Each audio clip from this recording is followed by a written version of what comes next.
come join us.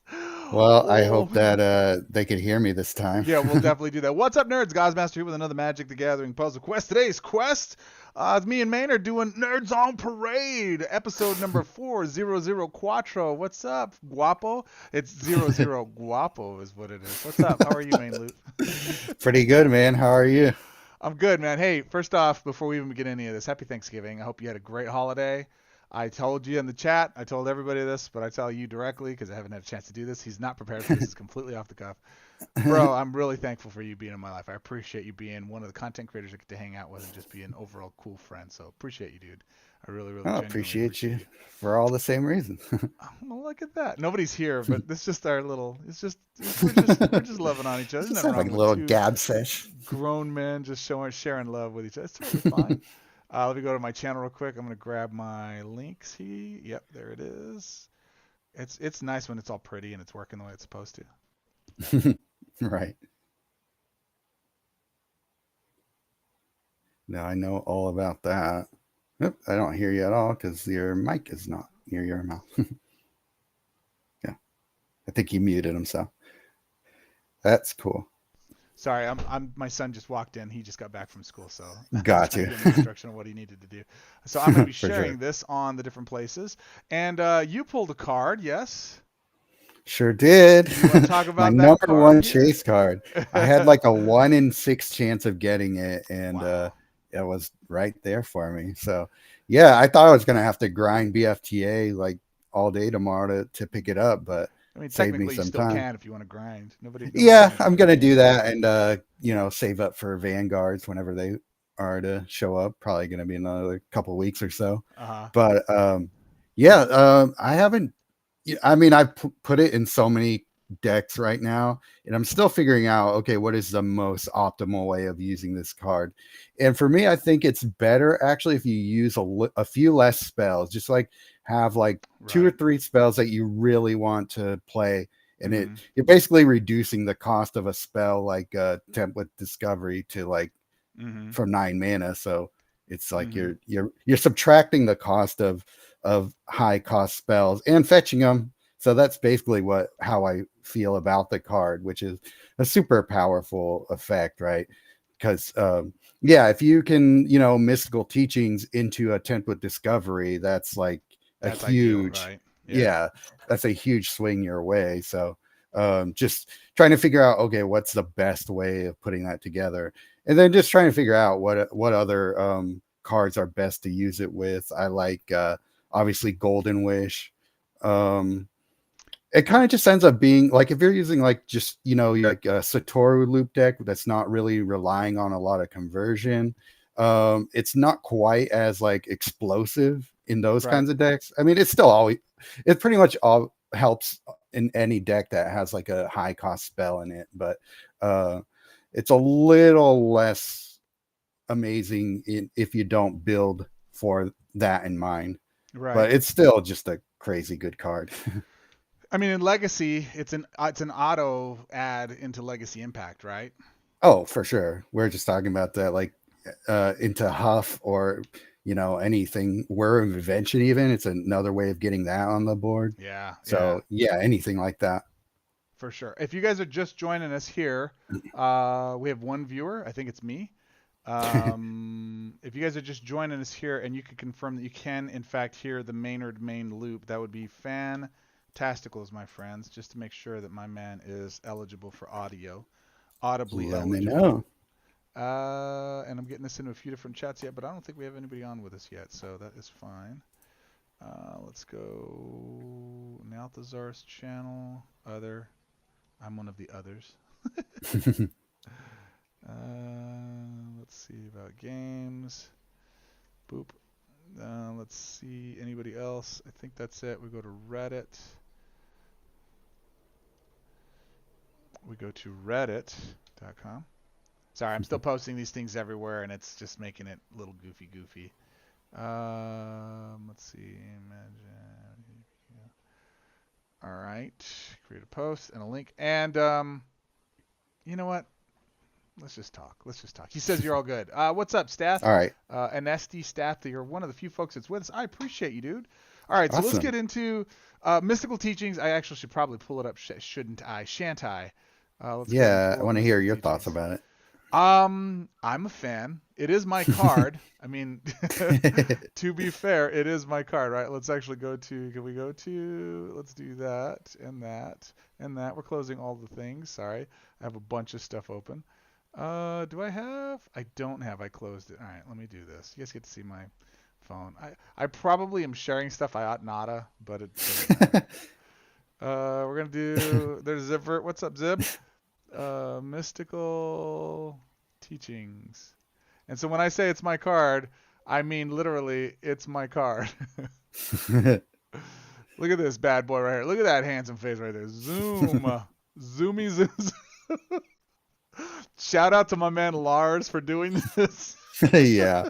He put this inside the thing. So if you go into my server, any of the servers that uses his deck bot, and you search up Mystical Teachings, it's like, mine. This is my card. So can you tell that I love the card? Just a little schmidrel. I love this card. This card is amazing. All right. What don't you love? You know what's funny is it's 9 mana. It's cheap, right? Any spell in Hmm. your deck you want to get, like you said, if you don't limit it to 2 in your deck, okay, cool, or 2 other spells rather, then you're Right. guaranteed to pull one of the spells you want, Tempt or Wish or whatever, right? I don't play Golden Hmm. Wish a lot, like at all now. Like I just don't play that card at all. Weird. Mm. But the other side of that too is, and I didn't know this when I first got it, it's blue and black.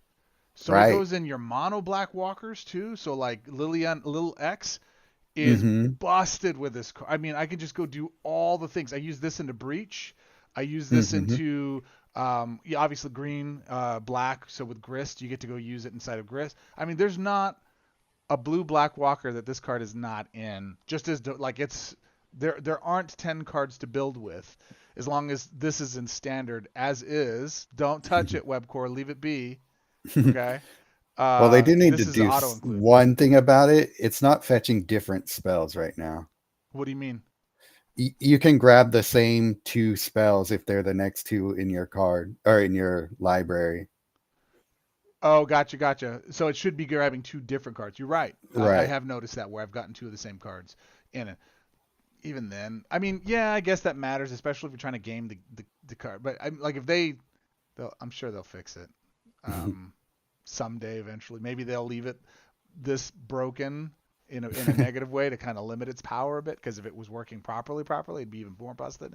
It's a Right, exactly. it's an auto Well, that's include. why I want to fix it. I want to be Yeah. more powerful. I want it so broken that Malthazar cry. He wakes up in cold sweats at night. I remember when he got it, we were racing. I was the first one that got it when we pulled it out of all the content creators, and I just pulled it from a pack. Like I was just opening up I think a premium pack, and I pulled it, and I was just like Oh, ecstatic. wow, really? Yeah, yeah, it was like the luckiest of lucks, and nobody else Dang. had it. And I had it for a good week before everybody else, and I didn't. I've created a video. I haven't produced it or shot it out there, so I'm sure you guys will put videos up before I do. But I love this card. It's amazing. It is the best card. Let's see, what else does it do from the library? Fetch that card. Oh, and then the other thing too is it has buried or Right. flashback or whatever that is. So Yeah. And it surprised me by casting out my grave a few times. right, Like, oh, right. nice. At the end of turn, you're Especially just like, with hey, Grist. Yeah. do you want another free spell? Yeah, especially Yeah. with Grist. Yeah, this card is tailor made for Grist. I mean, all the cries out from the people that are just like, no, this she's too powerful. Like you thought that was bad. Even Right. Steve commented on the thread. I was like, he's on mystical teachings and that's like, hey, Webcore, you really need to calm down. Webcore says mystical teachings. We'll calm down. I dig Right. it. I love it. It's an awesome card. One of my faves. All right, so actually, the next thing I want to talk to you about, absolutely a chase card. Probably the premier chase card out of the set, in my opinion. I would say So so. far. What other card? Any other cards that you've played with so far that you just are just overly impressed with? I should probably pull those up. Um, it's not as strong of a card, but I love Midnight Snack. I've Midnight been Snack playing the is hell out of great. that It's a card. lot of fun. Yeah. It's It. so fun. What do you like about it? What do you like You about could it? it's so versatile. You could do so much with it. It's a win con on its own. Mm-hmm. You can build around it. You can build it for a lot of different things that it can do, which is really cool. Mm-hmm. You can use it for the board, blowing up the board for if you have full life when you cast it. Mm-hmm. and you can do fun things with that. Things that trigger off of destroying tokens. Um, Creating food tokens for things like urgent necropsy is good too. Yeah. Cards like that. Like I said, it's been a win con too. Like if you're in a loop deck and if you're doing a loop with this card and you end up not having, for whatever reason, like your creatures attack on that turn, you just use this instead, and you can do like 200 life loss like that, just like by the end of your This with turn. the seer, the bat seer one. What's that one? Oh, Starseer The Mentor. Starseer Mentor. Those two combined are, nutty. Really, this kind of does Yeah, the same thing though, doesn't it? this and Tribute to Hunger, which is probably my other favorite card I like that from card a the lot. set. Yeah. That's not Mystical Teachings. All right, so um, I guess we'll go real quickly over these. I don't have Akrama. Gratuitous Violence is one of the exclusive. It's one of the paper cards that are available. It's not an exclusive card, is it? It's just a regular no, card. Okay. no, you could go get it out of an elite pack right now if you want. Um, I just wish I it don't just have it said yet. damage. When a creature you control deals damage, that's my only challenge with this card. It's still Mm, strong, but it's got to be combat damage. If it wasn't that, I think it'd be fine. Primary Primeval Bounty. I chased this card. I got this card. I played with this card. Two challenges I have with this card. If you do use it in a loop, like a creatureless loop deck, this is one of the win cons I wanted to use for Primeval Bounty. mm. And I am using it as such in that Tamio build that I spotlighted earlier. Oh, What's up, okay. Changeling? How are you, man? And as a result, it wound up winning, but it was slow because it didn't have haste, and the creatures, Mm, they're just 2/2s, right? They're right. what are the beasts? The beasts are 3/3s. Yeah, they're 3/3s. So they're not big enough on their own to win. So then that means you got to bring in like Relic's Roar or something like that and add Hmm. another shenanigan to it, or it's just kind of a slow thing. It Mm. it is potential, but I don't know that I've figured it out yet. Not any more Have you? so than the synergy of like Satoru and Judith. Like it's Well, that's not what I was as gonna good as that, say. Have right? you tried it with Satoru? What happened when you did that? Because that I was the thing haven't I wanted tried to it with use it for. Satoru. When you cast a non-creature card, yeah, Judith is cheaper. It is cheaper, but she takes up 2 creature slots. So I was wondering if you could put something Yeah, in there to yeah, no, you're to right. You're right. This only gives you 2 tokens too, but the thing is with Satoru is you're only getting one trigger anyways, if that makes sense, because your hand is full typically. So when you right. cast a Yeah. card, you're only getting the one reinforcement anyways. So this gives Yeah. you two. Mhm. Yeah, I think it's a chase card. I just haven't. I barely got it. You can see it has very little to no XP. I've played it twice, I Oh, think, okay. and I haven't optimized for it yet because Hmm. this card sucks. I don't know why they made this card. That card sucks. Because I've been playing with Midnight Snack a little bit. Oh, I got nice. Red of the Dragon Call. When you cast a spell card, create a dragon token. Yeah, they gave this to me I regular. have So this. I haven't played it yet. I think I pulled this actually. It's three. It's at 3 times. If it were five or whatever, I it'd be know. something else. This could actually be another one that goes along with Satoru and Right. with the collar one just a second ago. So red, green, blue. So you could play Sarkhan. Mm, That could maybe. effectively do something. All right. That's Oh, those. those are just supports. Let's go look at the spells. We'll just cover the Mythics and Masterpiece. I don't have this one, but I really like this card when I had it cast. They changed Greg's priority, so he doesn't cast stuff at his own creatures, including spells that benefit his own creatures. So he starts putting these The stuffs on your creatures. There was a card that I ran into the other day that was still doing the same thing where it's targeting itself. I forget Really? what it was. I wish I remembered. Everybody But made such a big to do about this. It's not that big a deal. This is not that great of a card. It's powerful. It's strong. I steal you go for 9. That alone is good. Mhm. And people have just said that exchange in and of itself is a bad thing. I don't think so because you have to have room on your side of the board to take it. That means you're not playing Mhm. with any creatures. You're completely dependent on what your opponent's going to do. Yes, it can swing the battle, especially if you're facing a Rakdos, like stupid OP red build with like Dragonhawk and all that kind of stuff. I like it because it'll go into a specific couple of decks that I'll play. It's not so OP like um, uh, whatchamacallit, Mystical Teachings, that it goes into every build, right? It just Right. this goes into a very specific build. Have you played with this at all? A little bit. Yeah, Okay. it's fine.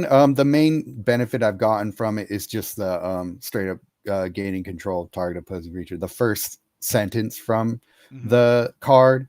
I haven't done a lot. I haven't played it enough to really benefit from the second part of it. Mm-hmm. But yeah, like if you only look at it for the spell or for the first sentence, it's like, well, kidnap already does that for Right. like I think For less 7. And it's yeah. permanent. It's on the board Yeah. just the same. It's more powerful than this card. The real Yeah. advantage of this card to me is a sideboard against Guff. Hmm. Like that's it. I face Guff, and people, I'm telling you, you better start getting used to the idea of sideboarding because that's just the way you're gonna have to play. Unless you've got a loop deck that's gonna win in 2 or 3 swaps no matter what, right? And it deals with just about everything in a looping fashion, like I do, like I play. Right. Um, then if you're the type of player that builds situational decks per objective, right, or per node or per event, you better get used to the idea of sideboarding. I'm facing Grist. I better have some graveyard removal because I don't Hmm. care. One thing I agree with, Grist is very strong. Is late game, and you don't have a way to get rid of her yard. You're done as soon as she hits that button, right? And I Hmm. agree. That's very powerful. You better put some yard removal. Period. Play the game. And there's stuff. There's plenty of stuff. There's like 3 or 4 different cards, and all different rarities. So common, uncommon, of course, mythic and masterpiece, of course. Hmm. Rare. There's a few in rare. Um, and Yeah. this is a card, in my opinion, that is an easy Guff sideboard because they're probably going to be running supports if they're running Guff because that's the strength of what he runs. And I think Hmm. that's great. I think that's really, really cool. That's my opinion on that. Feed the Swarm I don't have yet. Do you have this one? I do. I just use tribute to hunger way more. Way more. So We know. There's my card. That's the wrong card. They put the wrong artwork on this one. They got to put the right artwork. Time Stop I got. I have not played. Shuffle the board. I know that you say this is really great. You want to talk about it? I wouldn't say it's great. It's good. Okay. It definitely like well, there's a couple of problems with it. It doesn't seem to stop Aegis's effect, which is Mm, the main thing that I would mm-hmm. want to use it for a lot of times. Um, It yeah, doesn't it stop really just Aegis's effect? no. I don't know if that's a bug or not. That's a I bug. It asked. says disable all opposing cards in play until end of your next turn, so it should disable it. Right. I just never got confirmation if they saw it as a bug or not, but I did report it, but I haven't So heard yet. here's the thing, and I'd love your guys' comments on this. I know I'm talking over Maynard. I'm going to give him some time to talk, but this is something before I lose it.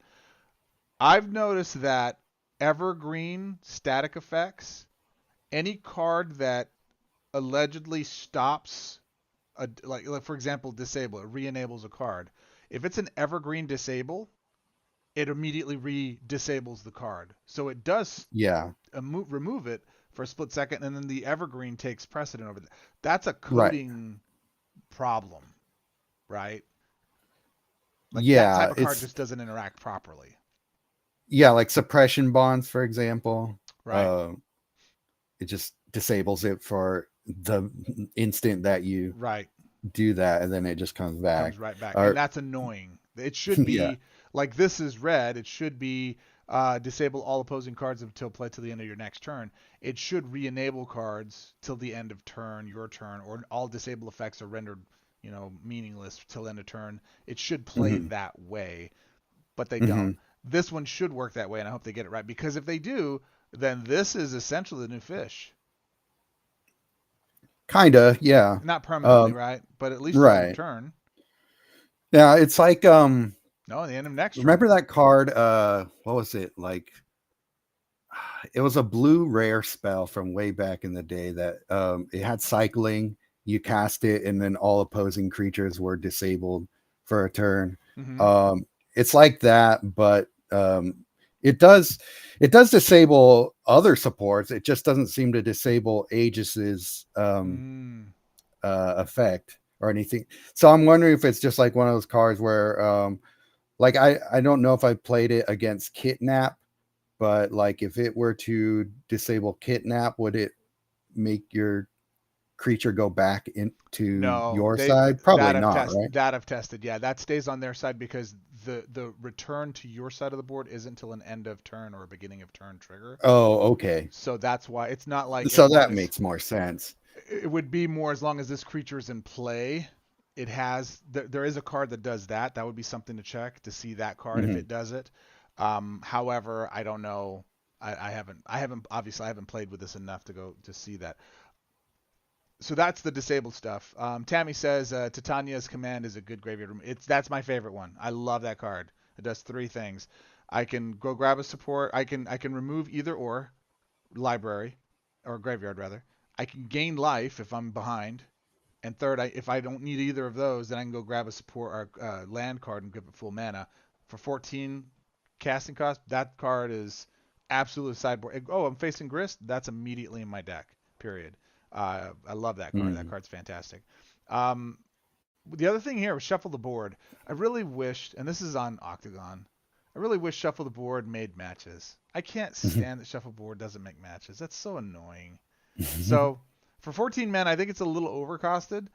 Disable all opposing cards till the end of next turn is great. If there are three or more blue I drops like on the that it board, has then shuffle the flash board. at least. Oh, that's true. Yeah, that's great. I missed that because of the card design. Yeah, Yeah, I can't see that. Oh I know. man, I get that. that's a great card. All right, here it is. Tributongue. I'm gonna let you talk all about Tributongue. 10 I mana. Yeah, 10 mana. So the nice thing about this card is it is one of those cards that you want it to auto cast, because for me the most important part is the 5 mana per creature you control. So Right. if you have a full board, this is like an auto include in Satoru loops for Yeah. me, Yeah. because you're almost always going to have 3 creatures on the board. So that's 15 mana whenever you cast this. And so if you are especially if Satoru, this is going Satoru on and in Judith, you get the four uh creatures from Judith, right? Do they trigger first well, when you it's not cast it, and then you get the reinforcements. mana? It's not Oh, oh, oh, oh. reinforcements. Ah, yeah, okay. Man, okay. Yeah, Yes, that my would be bad. stupidly insane, but That's what I was it's wanting. still great. It's still great because if you're running it in a Satoru loop, Yeah. you're probably having 4 mana in it already. So basically, it's a 6 cost card to turn into 15 mana, and then you're also gaining 36 life on that turn, which then will That's combine nuts. with if you're playing Midnight Snack. That's another huge uh, benefit for that card, So for that combo. EOT, you're just facing opponent like, oh, I end my turn and good game. I reach my hand Right, across the board. exactly. Yeah, I need to go play with this card. What's funny is my Satoru and Judith builds. I guess any Satoru really, right? I guess Satoru in anything. I don't run him in black. I run him in Raw. I run him in. I don't even run him in. Do I run him in DAC? I don't know. I Raw is pretty much my go-to for my peasants Satoru Judith build, but it's not Hmm. black, so I haven't run this yet. I've gotten it. I've Mm. tested it a couple times, I guess you could but try it with Bolas, one of Bolas would them. have to be who I run it with if I do that. I'm thinking though, because I was thinking of the token stack. I was thinking plus the reinforcements. Oh, it's just a Oh, limitless loop. It still will be the way I use it, especially at 10 mana. oh That's yeah. kind of that 10 to 11 mana is about the peak of what you can get to loop stuff. What's up, Krillax? It's good to see you here. Um, the I have to go and figure out more Bolas play with it. And another thing too, I could do it with Dakin, yeah, and then bunnies. Sure. Yeah. Or, and I know you're lower on him than you should be, but Sauron 2.0, the neonate, Sauron no, not 2.0. Soren Oh, baby, Sorin. I was like, Soren, Sauron. Is that a so nickname for one of the? Soren baby, Oh yeah. is Well, so much Midnight good, man. Midnight Snack kind of changed my mind on him. I love the decks that I use with him now. Nice, nice. Make Soren great again. It finishes mana bonuses for higher. Rise of the Dark Realms. I don't even think I played this. Return the first creature card from your graveyard to the battlefield with its reinforcements, then reinforce that creature 4 times for 24 mana. Brrr. That's the only thing. I mean, it's beefy, Right. but 24 mana. What do you think? I haven't found the right deck for this. I've played it a couple times. That 24 mana is a pretty big barrier It's with steep, man. most uh, decks I've tried it with. I'm just like, well, Ride of the Moth pretty much does almost the same thing for me, and it's way cheaper. Yeah. And it's got more, and it's got the whole buried thing with it too. So, And it gives yeah, I them think this is going it to be a gives them very niche one. then it gives them Death Touch and Lifelink, which is Right. massive for black, especially if you're Yeah. running Arc Priests of the whatever, right? Arc Priests of Yeah, the exactly. Get death rituals. touch on 'em permanently. Yeah. That's a great card to run with it. Running Satori Yeah, in the there's just Kamiya deck. way better cards than this one right now in standard. I think that even like the sure reinforce that creature 4 times is cool, but you have to really be running a specific creature type that will actually like make that a Galta. huge benefit. He's talking And about if you're Galta. playing, black, yeah, exactly, things like that. Um, yeah, I think maybe I should revisit this now that I got Mystical Teachings because that's going to just Yeah. make it free. Yeah, that's But a great call. beyond that, I don't know. I think it's that cost is pretty prohibitive. You need to be running like Moxes and stuff like that for it most of the time. For sure. We'll do a speed round on this. This card is fun. I don't think it's Chase.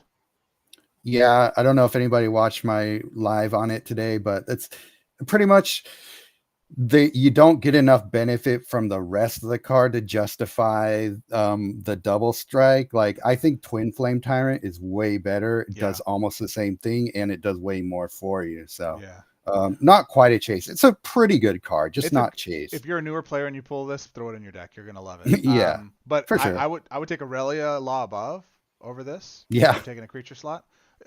Hey, kudos to Webcore for making Aurelia one of the best creature names, like legendary creatures, in the last couple of sets. She's just been amazing. I use Aurelia. I use this Aurelia. I use Aurelia's Vindicator, right, which isn't Aurelia, Oh but yeah. it's still one of hers. Phenomenal card. I mean, I Mhm. don't think it gets talked enough about. But any exile effects that just pairs real well with Dragonhawk.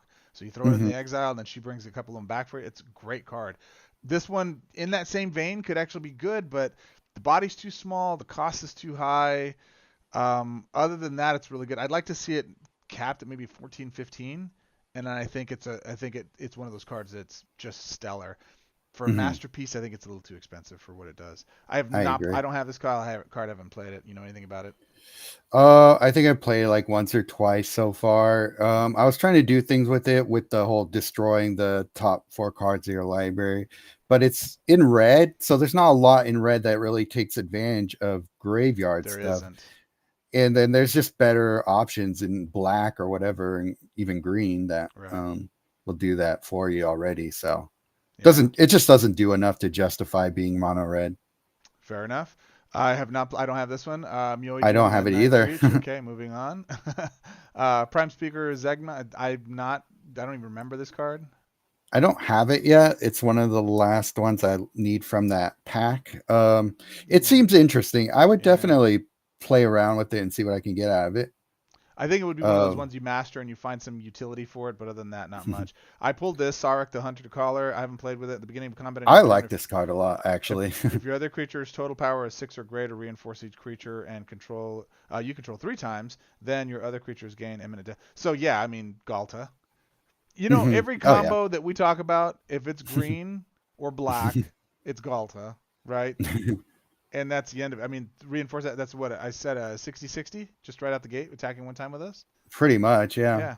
Give him haste with some Tyvar Vanguard. Wow, chef's kiss. You're off to the races. GG. This card sucks.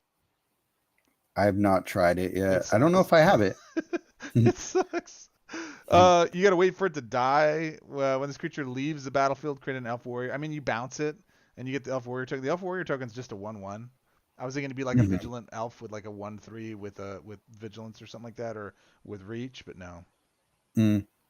And then reinforce it X times, which is the number of creatures you control, not with reinforcement. So you get it times 3. It's Total power of creatures you control. That's interesting. I haven't oh, that's tried total that power. yet. It's cute. It's one Okay. of those ones where it's a little too cute for me to play. Okay. Cat Avatar, uh, This was not a good one. not a good one. We're gonna move on. Not a good one for our Archmage of Runes. I don't have it yet, but it doesn't look great. It looks fine, but not great. Yeah, same. All right. Exemplar of Light. Sampler of light. Another one that was pretty underwhelming. I did a live stream on this one as well, Go and watch Maynard's live stream. His link will be in the description below. yeah, it just Flamewake doesn't do Phoenix. much. No, This you one's let them watch the annoying to show. face.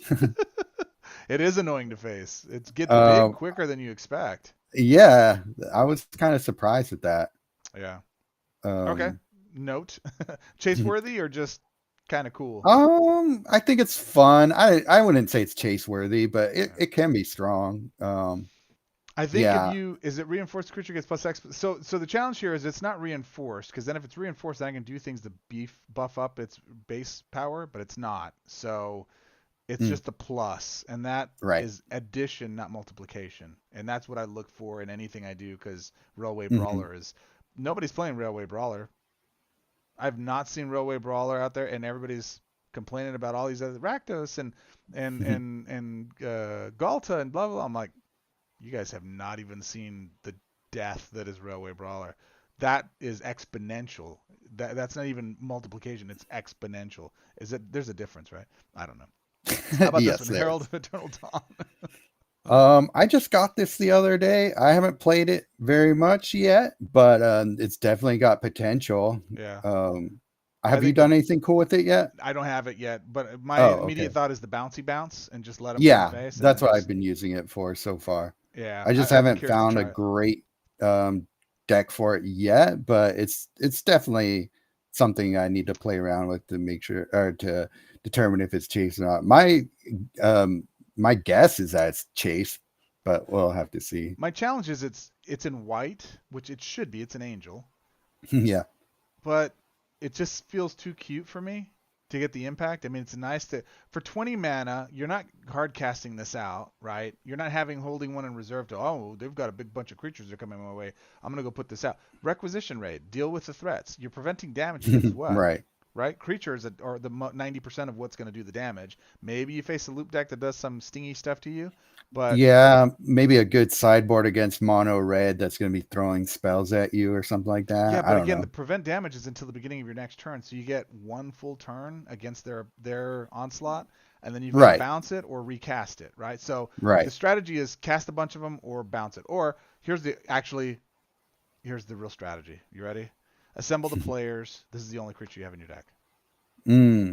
That's a good idea. That's it. You guys are welcome. Thanks for coming to the show. I appreciate you. Tip your waitresses on the way out. They work hard for their. I don't have this one. I haven't played with them. Chase. I played a little bit. It sucks. It's pointless to me. I don't understand like why you would go through all these hoops just to get a double strike and Yeah. it's And only rogue. Oh, they could become rogues. Ooh, because that's gonna do diddly squat. Stupid card. This is one of those ones where I don't have the paper card in front of me. Can you guys go look at the paper card? Don't close the stream, but go look at the paper card. Um, is this like exactly like the paper card? And if it is, Webcore, if you're watching, I'm talking to you. It doesn't. The paper stuff does not port to Puzzle Quest a lot of times, and this is one of those ones where it's so underwhelming. At least in my initial thoughts, I've heard some people say it's actually pretty good. I don't believe. really. Yeah, I I'd don't like believe. to know why. Yeah, I don't know. But it just is so underwhelming that it doesn't make it like Galta. Just go play a Galta. Like I'm gonna go work this thing to make it as big as I can to make it a 15-15, or I could go spend a couple more and get a full hand of mana because I Right. converted the board. It doesn't make any sense. It's just one of those things that's silly. I hear this is great. I've played with it a little bit. People enjoy it. This is a fun card. I don't necessarily think it's a break the game kind of card, but it Yeah, is for some sure. fun Timmy stuff. So Hmm. there you Yeah, go. I agree. Chase. Very much so. I love This this is a card. stupid good card. Stupid good card. A little pricey, but it's still stupid good. Again, connecting the dots. Assemble the players if you're playing red white. Easy, easy peasy. You get sneak this out and it does a bunch of stuff. Have not tested this to its full capacity. Any thoughts on Zul Ashur? I played it a little bit. The nice thing about it is just bringing to me, the end of the turn, return the first creature card from the graveyard to the battlefield under your control. That's been the thing that I've liked the most about it. Mm-hmm. Let's see, at the beginning of your turn. Yeah, I haven't really optimized the deck for it specifically. I just have too many other fun things I'm There's a playing ton around of with. fun cards in The- this set. This set is yeah. awesome. This set is power rating wise, I think it's as strong as Streets of New Capenna without the rarities being as low. Streets of New Capenna had more common and commons, just devastating, amazing cards. This set Hmm. has just as many. It's like this one and OTJ are battling it out for two strongest cards in the set. Mm. I mean, I'm biased though because Mystical Teachings is again, guys, I was really frustrated with the game. I wasn't telling anybody. I don't even think I told you this, Maynard. I was so frustrated with the game because all the loops were dead. There was only 2 basic loops, and they get boring. It's like, okay, I'm playing the same thing over and over and over again, and they work and they win, and I enjoy them because I have to because of my busy schedule. Um, but I wanted some more different variations and loops to be able to run in some of my other people, and there was just nothing. And then Okay. this set comes out, and I'm like, oh, there I am. I forgot what it felt. It's like you haven't showered in like 2 weeks, like you've been camping, and you take your first Sure. hot shower. You're like, oh my god, that feels so good to go out there and just play cards that just do things and interact and synergize. And oh, it's beautiful. I love it. So this is one of my favorite sets. I think I actually like this set so far. Very early, better than OTJ, which OTJ is Okay. stupid strong, stupid strong. Any thoughts on the set like that as takeaways, final stingers? The high end stuff is really fun, just like Mm-hmm. OTJ has like most of the fun stuff uh in the high rarity. I Mm-hmm. think OTJ probably has more stuff in the low rarities that's useful. Probably. I mean, there's still a lot that I need to go through with this set in the low rarities too. So maybe that's Duskmourn a has little a bit lot of rare premature. stuff too. Duskmourn has a lot of rare stuff. Okay. Slasher is probably the immediate one that I throw up there.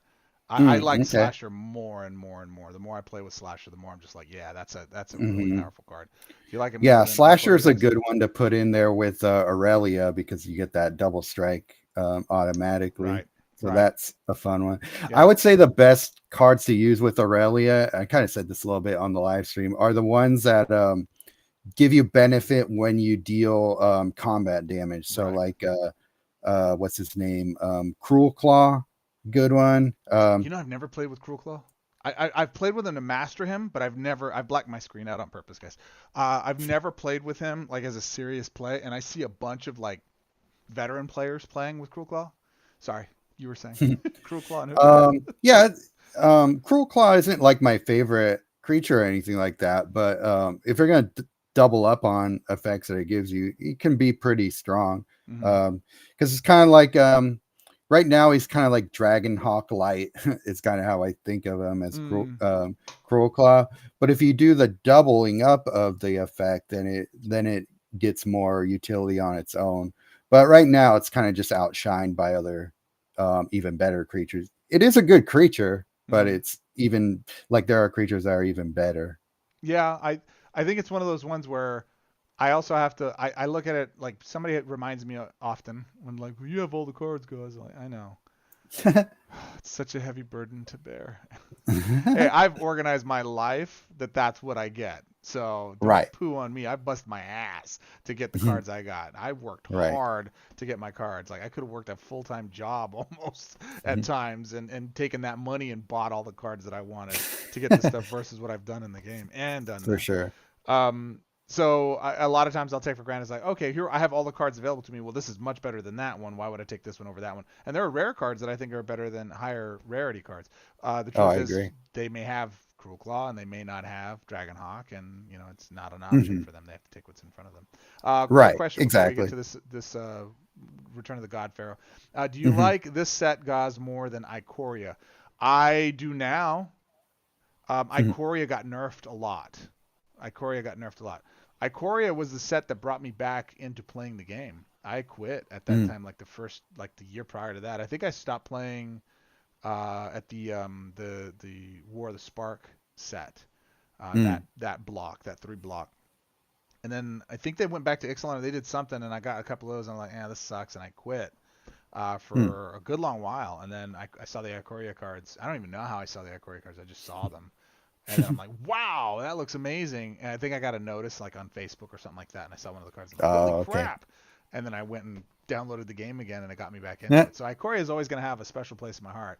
What was it? Didn't we get Song of Creation in that one too? Song of I Creation? believe so. Yeah. And that was like one of the first videos I put out was like, oh my God, this thing is stupid. And that was kind of Mm. like started the whole thing. So that will Oh, always have okay. a fond spot in my heart, but they've nerfed that set quite a bit. This I'll tell you Like in this what way? Song of Creation, they nerfed it to where the first card didn't trigger the Oh, ability. okay. I started playing at the tail end of that being in standard, so I didn't really. I I don't totally have the nostalgia that everybody else has for that set because Oh, I that didn't set's get to good. play with it as much. I didn't even understand mutation for the longest time, so that's part of the And thing. let's pour a little out for our homies at Web or at Octagon who actually did a couple things right. Mutation was one of the best creature mechanics in the Oh game. yeah, Period. It was so good. That one and then Casualty from Streets of New Capenna. Just yeah. chef's kiss. I like Landforming Manifest was Dread. good I like too. DSK's Manifest Dread. I'll tell you what I do like. I think I like this standard block, this batch of sets Hmm. collectively better than just about any block of standard sets that we've ever had, with the exception of Streets of New Capenna. SNC out of Yeah. the equation, like these sets are just phenomenal, man. I mean, Cut Your Losses and Casualty are just, those were meta defining in my opinion. They were the meta. Um, Oh yeah, I think Streets of New Capenna kind of saved the game for a while because not only did it, yeah. um, redeem itself from like Kamigawa and Oh whatever else was in there, God Almighty, one of the but worst it sets. also Yeah. gave us something to play when they gave us three crap sets in a row after Yeah. that. Yeah. Yeah. Yeah, and we just stuck with them. And that was the Yeah, tail end of that was where Octagon was just really doing the minimalist they could do right. They were before they phoning handed it things in over for to sure. Webcore. Final comment on this before we move on is Bloomborough is the weakest set in this deal, and it still gave us Dragonhawk, which you see is a ton of Oh play. yeah. I think Webcore is very clever in what they build out. So even if the set is mid, like Bloomborough was, Bloomborough is super mid. There's not a lot of cards in there that are worth playing. Right. Um, but it was good that it gives you a lot of enabler spells, and I think as the next couple of sets come out, that set will get better just because of their forethought and design. So we'll see. I've gotten to the point where I'm like, I think they're clever enough that they're like, yeah, I know this sucks now, but give us a set or two, and you're going to see the power of it. Case in point, I bring us to Return of the God-Pharaoh. A lot of concern right now over this event. If you're not familiar with this event, let me kind of school you to the ways of this event. This is an older event. It's a legacy event. There is no entry fee. It is player versus event. So we're going to be playing against the Coalition of the Boss. The big boss is Nico Bolas, the God-Pharaoh himself. So the goal objective is it has 18 nodes total charges. There's three stages: column A, column B, column C. Each one has a pinwheel of three. You can see it here. This is level one. Three objectives there, three nodes, if you will, and then there's a second section of three nodes that's down here further, and we'll go through them here in a bit. So there's a total of 9 different nodes, and we have to beat them each twice, so that's 18 total charges. Does that make sense? The final node itself is Bolas himself, and he has a certain life total that is set up above the event as a whole. When his life total gets to 0, the game is over. It doesn't matter what the dead end of the game is set to. Oh, it's scheduled to run through Sunday at midnight. Great. If he dies before then, the event's over, right? Now, Hmm. historically, what Webcore would or Octagon would do, I always get them mixed up now. What Octagon would do in this set is, or with this event, is that they would release the nodes out to us at a certain time, right? So they would give us 6 charges, or yeah, they'd give us 6 charges, and then give us another 6 charges, and then give us another 6 charges, right? Three sets of those. And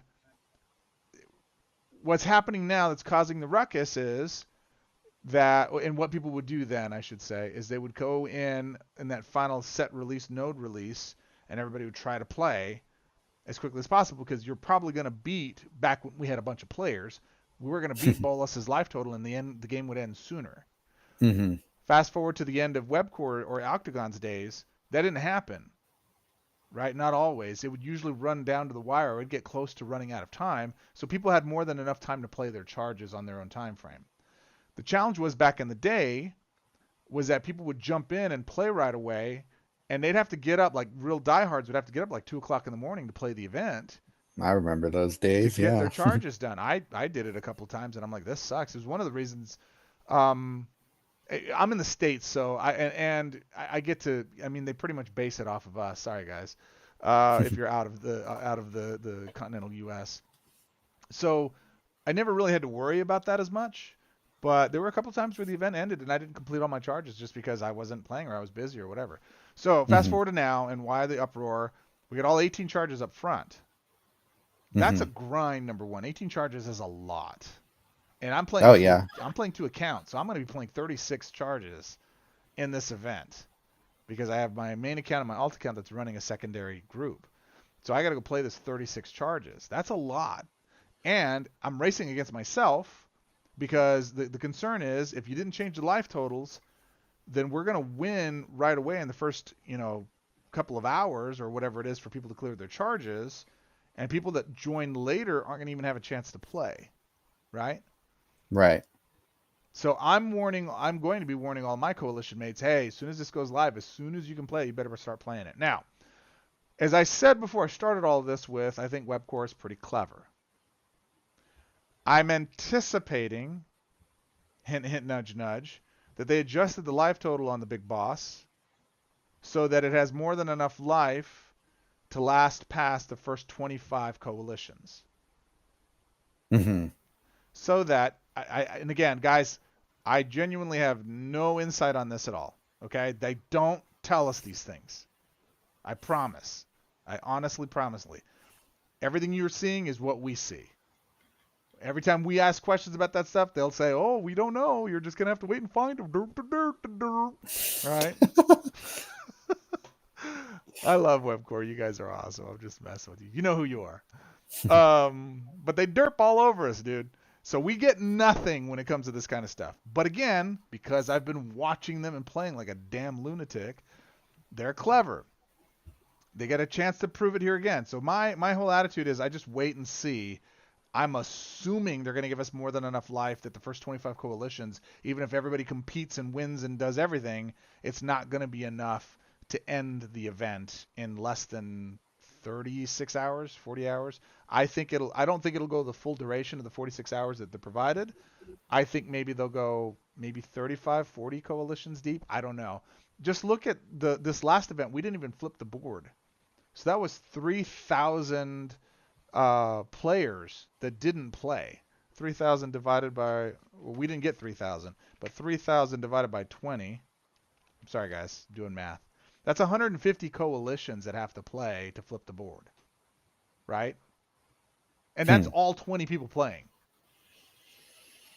So I don't see that happening. I don't know. I don't know. And furthermore, I think we're going to get fewer people that play this event because it's a legacy event. That's just the way it is. Fewer people play during legacy events. And I'm hoping that they've accounted for all this. It's a lot of algebra. It's a lot of math, man, to try to guess at what's the right amount. Because we still have to complete it because there's certain prize awards that are linked to completing this event. We have to beat him in order to get like discounts on other stuff as a group. And what they're trying to do, based on what I'm looking at, is they're trying to incentivize the party, the party people, to work together and feel like we're part of a cohesive unit to go do a thing. Hmm. Does that make sense? Oh yeah, totally. Well, I I think applaud them for trying. Go. I Your think you're thoughts. touching on something that I don't know. It's a thing that people do in this game in coalitions that I don't totally understand. Like, if you, I mean, I get if you're not able to play until Sunday, maybe that's your only time to be able to play. But I know for a fact there are a lot of people who can start their charges before Sunday. Come on.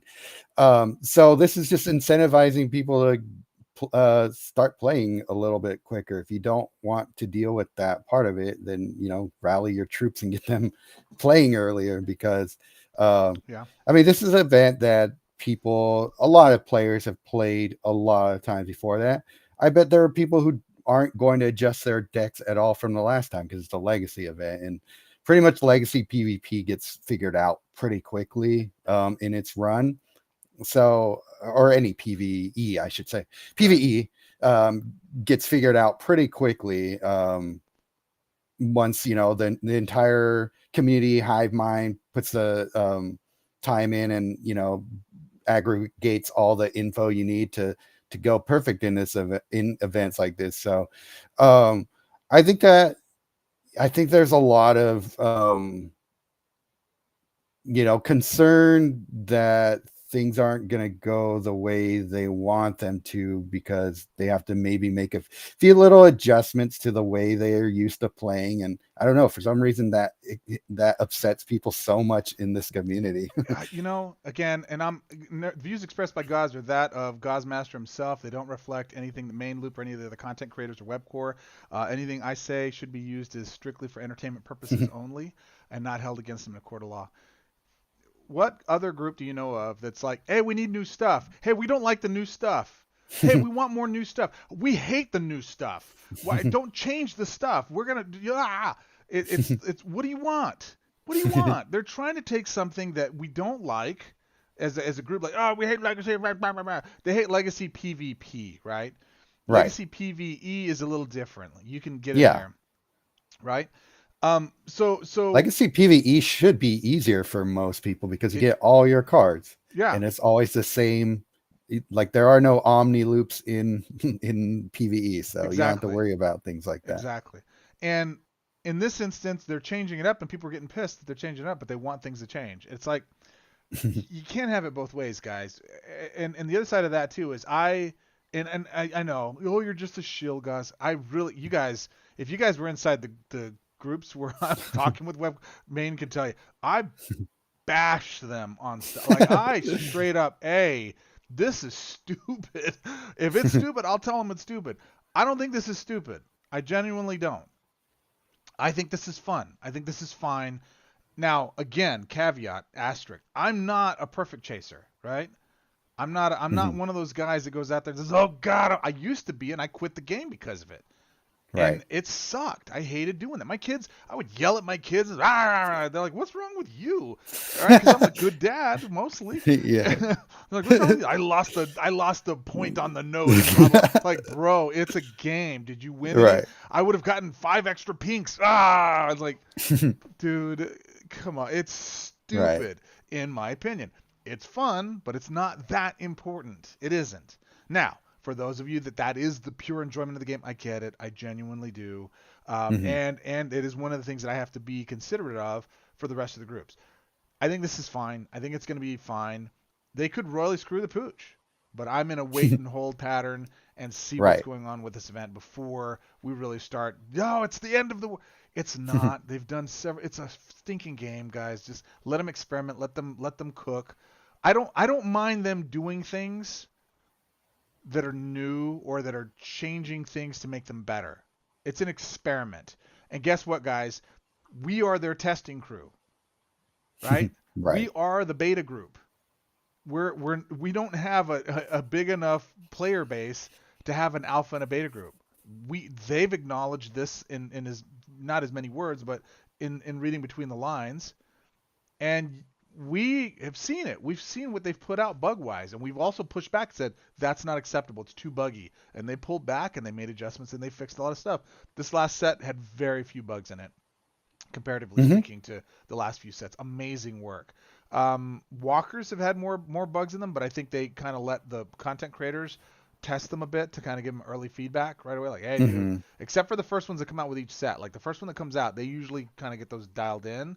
But Chandra even had a couple of things with her. Oh, Um, right. Yeah. and they just don't know until they get those out. I mean, they should know, but they don't. And then we go and play test them, and we go back in there, and we're like, hey, this walker does this or does that, and this isn't working right or whatever. And they usually get those fixed for you guys before they go for the cache. If they don't, I don't make a video for you guys. If they have bugs going in, I don't, unless they're really stupid good, I don't make a video. Like Jace Reawakened. That guy is so damn good. I was like, I don't even care if it's bugged. It's still amazing. It's amazing what this guy can do. He's absolutely an S tier walker for me. We'll get into that here in a bit. We'll talk about Planeswalkers in a second. So back to this thing. I think this is going to be fine. I think it's going to be fun. I'm still going to err on the side of telling my team they need to go play early. Go get your charges done as quick as you can so that you're not caught in Mhm. the back end just in case. You'd rather be early and done and whatever than after the fact. Now here's something nobody's talked about that I'm going to bring up. Every time they've done an event like this, we've had some bug that was detrimental to the early players, Mhm. and then the people who learned how to deal with it after the fact from the the pioneers going forward with arrows and stuff, whatever, in the first few rounds. It's like, oh, Hmm. don't play this card or don't run these interactions or whatever. It'll freeze the Right. game. Great. So there's that middle ground of I'll go be an early adopter. I'll go play them right away as soon as I can. As soon as it's up, I will Right. do it. I If I do too. can, That's if just what I like yeah, to if I do. can, I'd like to live stream it and say, okay, let's go play it and see what it is and yada yada and go do some stuff. I'm not sure if I'll be able to. Depends on when they Mm. go live on Friday. Yeah. It says here, doesn't it? Actually, it's on the other event rules. I don't have Well, it's that probably at the same specification. time as usual, right? I'm not sure. They move them up and down all the time. They try to create, or historically they've tried to create different launch times so that people in other countries don't Mm. have to get up at midnight to play a thing or whatever. It's always there to play it. Um, and going back to a point that you made too, people wait to play later, so they're hoping that the event flips, so they're playing against a smaller pool of players. The Right. events don't flip. They haven't flipped in a while, unless they go in there and make them like 300 people brackets, which I really think they should do. I They wish did they that in did. this last event, Hmm. and that's not because that event. Let me tell on Webcore. I'm gonna tell on Webcore. You ready? Um, they didn't design that. That was the way it was before they made it a coalition event. Right. So they didn't do that. Webcore or Octagon did that. So they just took it and adopted it, but everybody liked it. So now they're like, oh, and they haven't implemented on any other event yet, which makes me think they don't know how to do it. Maybe they do, or it's just not worth the work. I don't know.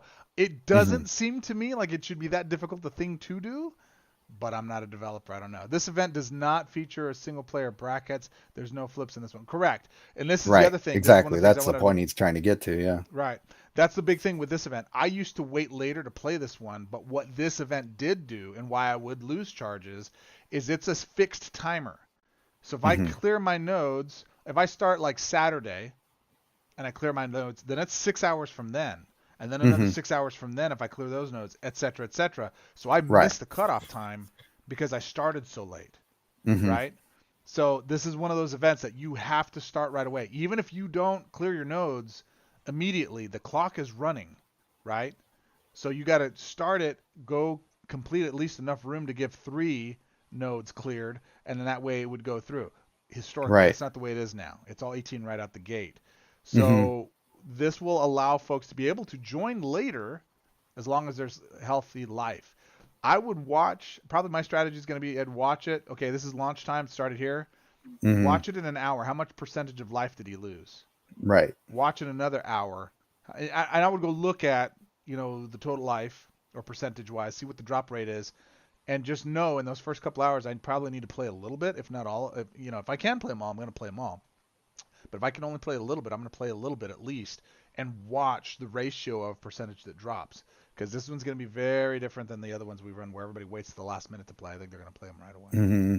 Any other Yeah, thoughts I on that? agree. This is a better system overall because, um, say that they screw up the whole thing about them, uh, the event ends too early Mm-hmm. because they just didn't put enough HP into it.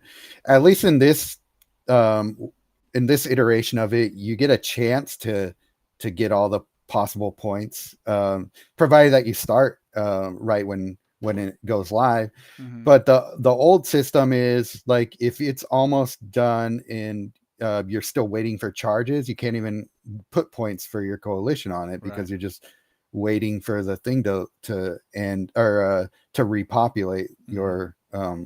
your charges. So at least this way you'll always have the chance depending on when you start. Right. I think it'll be fine. We'll see though. They did make some changes to the decks. Graven Abomination is now Juru with eyes open in Oh, level okay. 10. Interesting. Uh, level 20, no changes. Level 60, Burning Fist Minotaur has Earthshaker. Kenra is now Nehab the Eternal. That's interesting. It's still Hmm. a legacy card, Right. which is interesting. I don't know why they would have made that adjustment. Maybe Dagger they're of the trying to make them a Worthy. little harder. What's funny is they took out Dagger of the Worthy and they didn't put anything else to replace it. That's interesting because it's not listed there. I Hmm. think they forgot to list that there. Oh, maybe. Um, um, Ominous Sphinx is now Inspired Sphinx. Okay. Vizier of the Anointed is Eternus All-Seeing or Artemis. Uh, Attempts. Atempsis Is that how you I pronounce don't it? even Or remember what Texas? card that is. I don't either. Kefnet. Endless Warren? Sands is now Warden. I have to go look at that one. That one's kind of. I Is don't know that why even that. a? I thought that was a Ravnica card. I don't know. I could be wrong about that. I don't think they really pay attention to the blocks anymore. If people miss nodes, they will complain. We might get full reimbursement like we did on Not Bugged one couple of weeks ago. We'll see. What's up, MTGPQ? I don't know what they'll do on this. I don't think if there's a bug, I mean, it would have to be pretty bad for them to come back and say, hey, this is all screwed up. Right. Um, If it's like Doomscar, where every yeah, battle freezes on you, then yeah, they that's will. But different. But if it's the yeah, certain card interactions, I think they'll maybe compensate those individuals affected by it. But once word gets out, like, hey, don't yeah, use I these, it's think going to screw so. you up.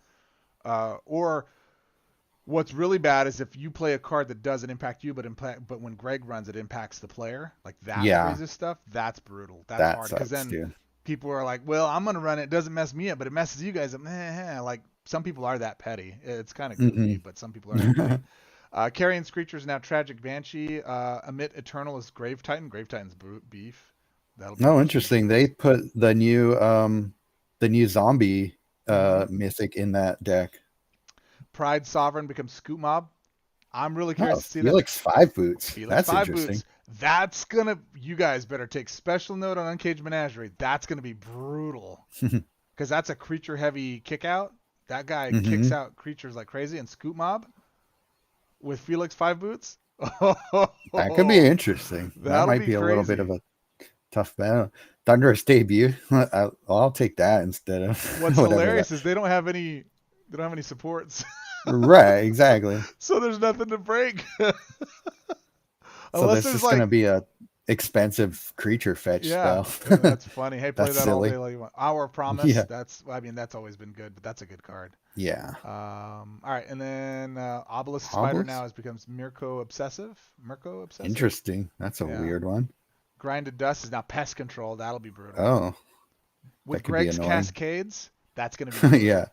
that could That's be gonna be annoying. brutal. Doomfall now is. Oh, Chaos Warp. Uh-oh. Oh. Hey kids, you're not gonna. You better win quick against Volos, man. You better hit your objectives and win quick, because that is going to be brutal.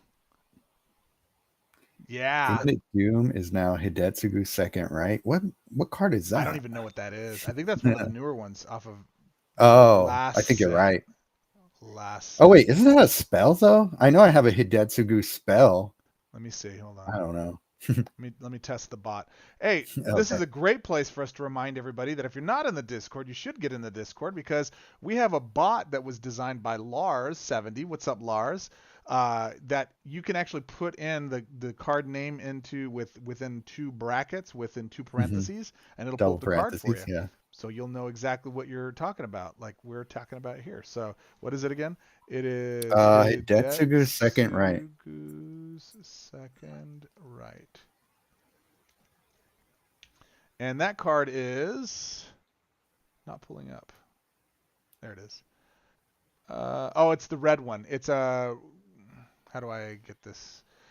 Deals 10 damage to any target. Then, if your opponent has exactly 15 life, deal Oh, 15 yeah, extra that is damage the to the one that opponent. I was So that playing is a around with. spell card. It's Yeah. not a support. Okay, Okay. interesting. So don't have exactly 15 life, my friends. Yeah. What a what a Try to avoid that. what a dumb card. I really think this card is dumb. Just the first sentence is okay. 14 mana, deal 10 damage to any target. Fine. But the second part is just dumb. That's just dumb. Unless there's another card at some point in the future, again, I was commenting their cleverness, that's going to have some type of 15 mana whatever shenanigans, you know what I mean? Like, oh, you can get to 15 life. They play Sure. this spell and they're reduced to 15 life and then immediately play Hidutsuko's and then they can win the Yeah. game. Maybe, we'll see. All right, so we're going to go to platinum because we're adults here.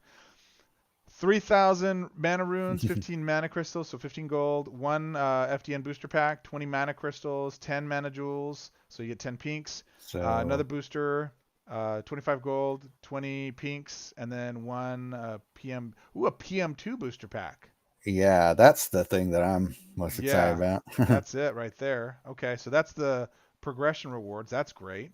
And Hmm. you don't have to wait for the event to end. You just get that right away. Yay. Yeah, that's another incentive to go play this Ooh, look at this. event. If you're, what is this? First and If you're second first and place, second, you get yeah, which another is just like booster card. Oh, you get a rare. Is that a non-dupe rare card? foundation rare. I think those are all Oh, non-dupes. I don't know. I They think they better might be. just be random. They better be That'd be non-dupe. nice, but I'm not holding my breath. There's like 30 something rares in there. Give us non-dupes. Webcore. Come on. Come here, I Webcore. know. Give me a non-dupe.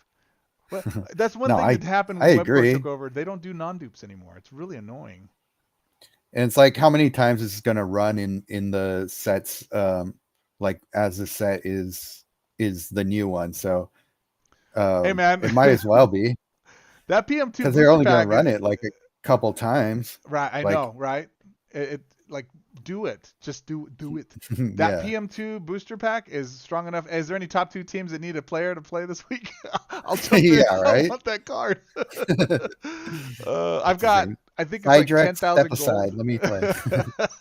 I think I got like 10,000 gold. I need to go spend to get the rest of the PM2 cards. It's like, and I want How all of much? them. 10,000 more gold. Okay, yeah, I'm Yeah. like at 17,000. Yeah, it's a lot. I've been spending like crazy. This set I got really lucky and got most of the cards that I needed out of it. All right. So Hmm. that is that real quickly. I was going to share my screen and share some of the stuff for Planeswalkers, but I will just say this that I'm updating we got the Planeswalker sale that's supposed to be happening at some point. Allegedly. Actually, we've not gotten confirmation that that is a thing that is going to happen. So it could Right. be That's what I was telling people in your Discord today. Is just like they haven't we haven't confirmed heard that that's going to anything happen. official, Yeah. so let's not And it just assume normally is things are going to happening. go the same way. When does it happen each year? Is it now or is it next week? No, it's usually like either 2 weeks from Christmas or a week. It goes through the end of the year. I know Okay. that at least. Okay. So we got a couple weeks before it's supposed to be. Supposed Right. to be. Okay. Okay. Okay. So that gives me time. So I'm going through right now and I'm updating my Planeswalker tier list. And I'm starting with the Mono Walkers and I'm going all out. Like my man Maynard here has inspired me to do a much better job than I have been doing. Oh, Because I really? just go in there. I don't like them. I don't like them. But I'm going through and I'm actually revisiting each walker and I'm playing with Okay, them and trying to figure out what's good. I that's think I have cool. some very big surprises when I actually re-release my new rankings. I think it's Mm. gonna. I was already low on like cards like Koth and things like because Koth sucks. I mean, come on.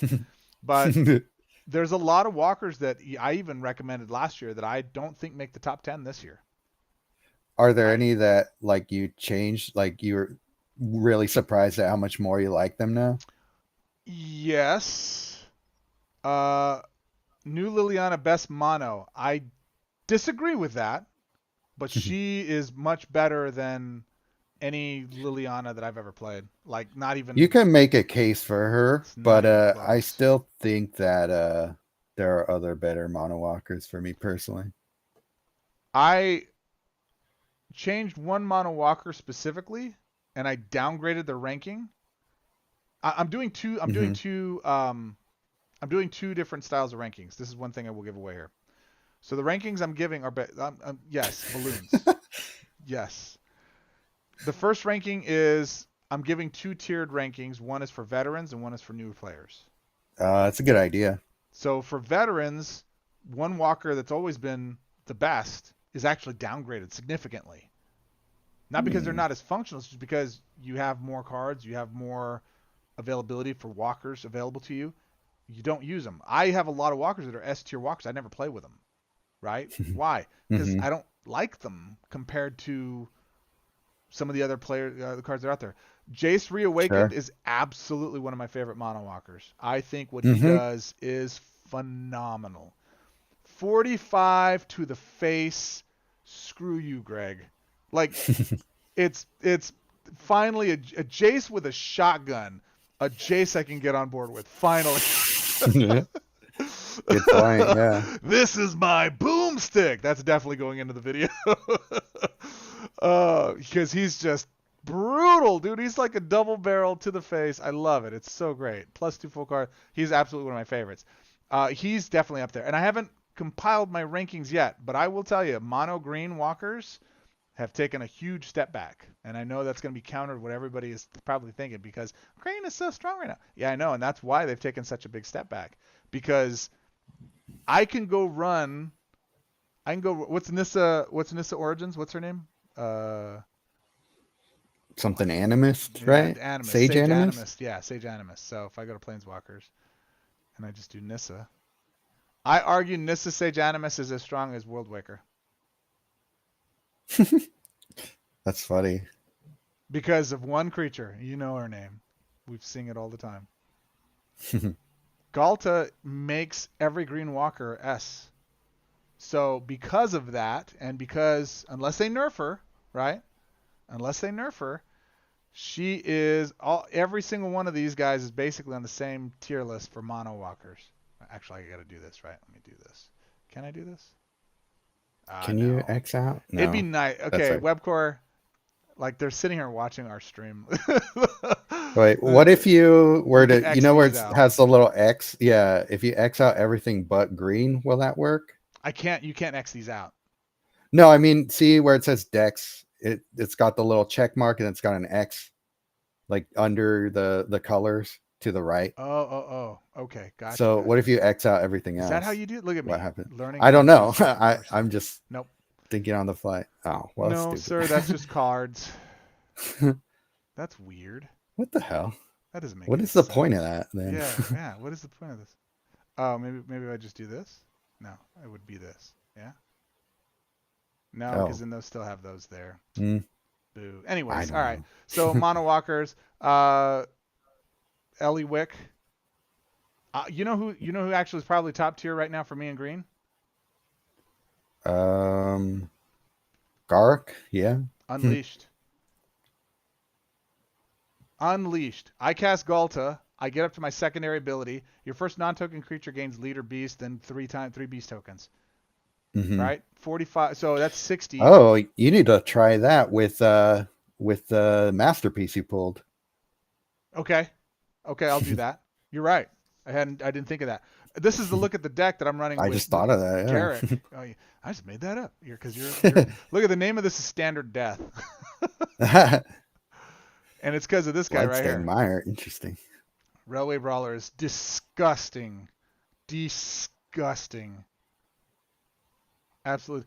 He has a plot ability.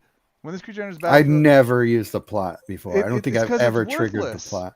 Plot 15 is the exact same as casting him for 15. So then why plot him? When this creature enters the battlefield, this card has the plotted emblem. This creature gets +6/+6. Oh, that's why. That's it. That's such a minuscule. Yeah. It's so dumb. Like, I'm going to delay putting a doubler on the board for one turn for a plus versus, exponential 3 to the third power, 2 to the second power. This creature's XX. That's just stupid. This creature is absolutely the strongest creature in Standard. Galta is probably first still, just because of her impact to the rest of the board. But my goodness, this deck right here, ridiculous. So much. Yeah, I just always prefer creatures that enable the rest of the cards in my deck in some way. Yeah. So that's probably why I don't use cards like Railway Brawler as much. I mean, it's a great card. I definitely use it in decks that I just want to win fast with. Yeah, but this is one beyond of my standard clears. And it's mono green, right? Exactly. Yeah. But it goes back to my original point. Like, I can even run Thunderous Debut. Thunderous Debut works with these fetch lands from PM2. Oh. So you destroy those instead of the rest of your stuff. And when you destroy it, the downside is you don't trigger it to go pull the land. That's the only thing that's like. Is that right? But it doesn't. I see. Because it destroys it, but it's only when it loses a shield. So when you match it and it reduces a shield, that's what that trigger does. It's subtle, but there is a difference. It's dumb. Yeah. It's dumb. I see what you're saying there. It should trigger it. That would be dope. It'd make it even more powerful, but it doesn't. So that's that build. And then the other back one more. And then the other one, let's see, what was I going to show? Oh, Nissa Sage Animist. Yep. So showing her custom to I want to see this. it's the same build. Same exact deck. Same That's exact deck. hilarious. Except I have a little urgent necropsy in there. I don't think I ran that in the other one because it's Oh, just it. So the strategy is just go big, win, just haste and kill. Right. That's it. Genesis Wave for is in sure. here. Like I just threw this together. I didn't run Genesis Wave in the other one. I need to go run that probably instead of who's he? What's it? Instead of the fetch one, Thunder's Debut. But Oh, it okay. works. It doesn't matter. It doesn't matter. It doesn't matter. It doesn't matter. What matters is Galta. This is all that Right. matters for green standard. That's all that matters for green. It's just that. It's just ridiculous. So again, I argue, which is the chase? Which one should I? Which is? It doesn't matter. It doesn't matter. And I literally went through and I played a ton of games with her. The challenge with her, looking at with Nissa Worldwaker, is that her tokens get in the way. Right. So you're That's why I losing. don't use her that Right. much. The tokens get in the way, so I can only run 2 creatures. Well, I can't run Galta in that build because those tokens take the place of Galta for the green conversion. Right? Hmm. So I get more conversion out of Gitrog than I do sacrificing something than I do with Galta, question mark? I don't know. Like, this is one of those areas we could come in and say, I don't know, maybe I'd run this instead of Railway Brawler. Okay, that makes sense. I could see that. But Yeah. it doesn't Some matter. people still really love World Waker. I think the Wrens are so much better for me. I Gark like, is even better. I never use her really. I think I have I some like never use her. PvE things that I have saved for her, and that's about Yeah. it. But So this is my Ren build. I use Ren way more. Both of them actually more than Yeah. World Waker. Uh, so this one doesn't lean into the lands. I built a deck earlier where I leaned into the lands just for fun, just to see what it was, and it was just Galta was the only creature, and that worked Hmm. really, really well. Because her abilities are destroy top 2 cards, land, every turn your Yeah. creatures into land, and then you need a token stack too. That was the thing. You need a token Mm. stack, and you turn those token stacks into lands with her secondary ability, right? Hmm. And so then they get all doubled up, and then when she comes on board, Galta, then you basically get the rich soil stuff. This is what it Hmm. is. The rich soil comes into play. If you guys don't know what happens, you do your first, you get Galta out somehow. I run gather the pack, and she's my only. Galta's literally my only creature. So I put some in the Hmm. yard. I put some in hand, one in hand, cast it, bring everything, cast everything on hand. Everything else is lands for the most part.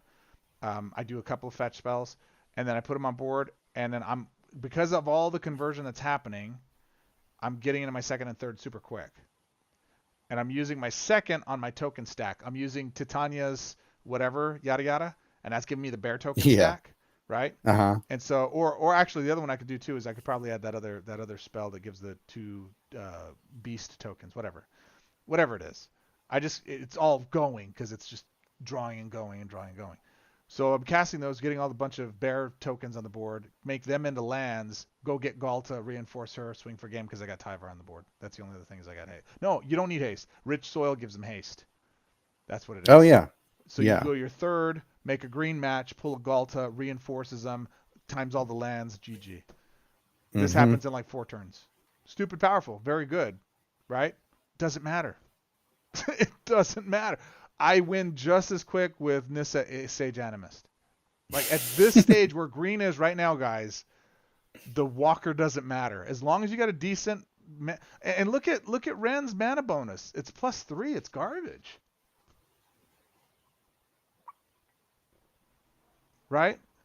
This is a cool format. 2 legends just chatting about deck building and strategy. Yeah, man, I appreciate that. He called me a legend. You hear that? Me tell too. Malthazar. You of course you're a legend. Look at you sitting in the dark all handsome.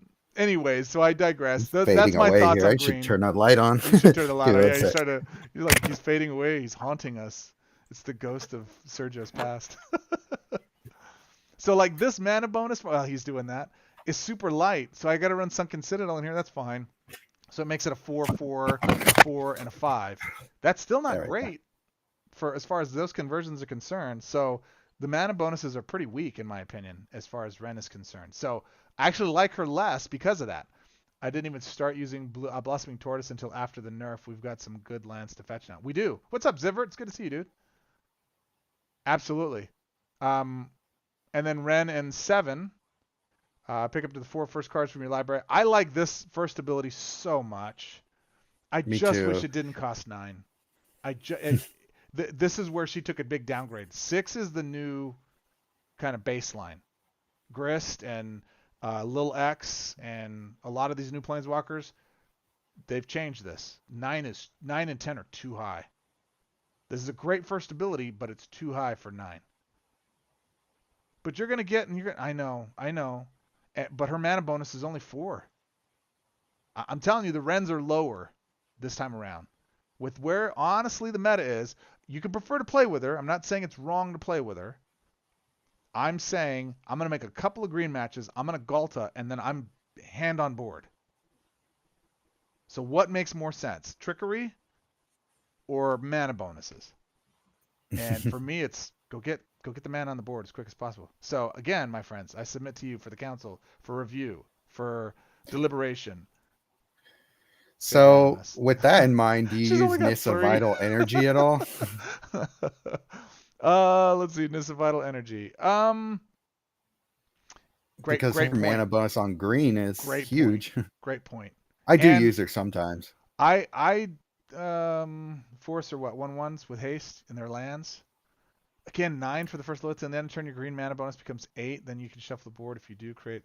It's crazy that this is green, and Jace reawakens better. He's got +9 to his blue. That is insane. Nobody's talking about it. He's +13 in his mana bonuses after round 3. Static. Just static.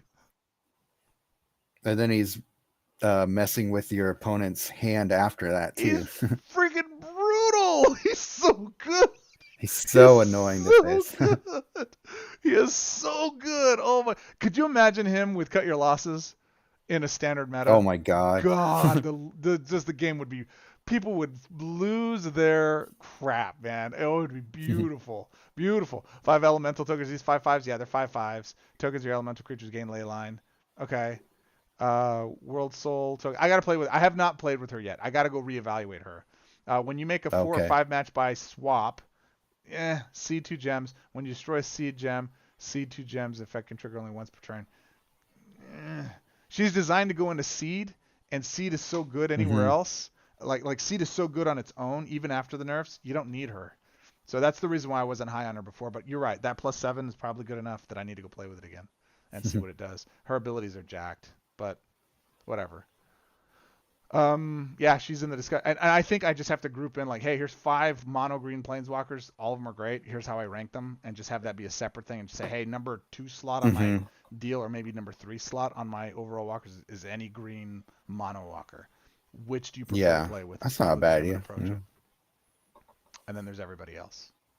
All right. Realmbreaker green mana bonus gets crazy if I had it into. So that's a great point, MTGPQ. My counterpoint to that is you could have won already. You should have won already. If you get your mana bonuses up into the 30s, you're winning more. Because Galta swings for 60. I don't know many that can take more than a turn or 2 of that. And if you're looping, do 2 of those and it's GG. So I hear where everybody's like, nerf this, nerf that. I don't want her nerfed. There's only one card though in standard right now that's absolutely broken. Just broken for what she enables. And she decimates green walkers. I mean, just puts them all at the top of the heap and it's not even close.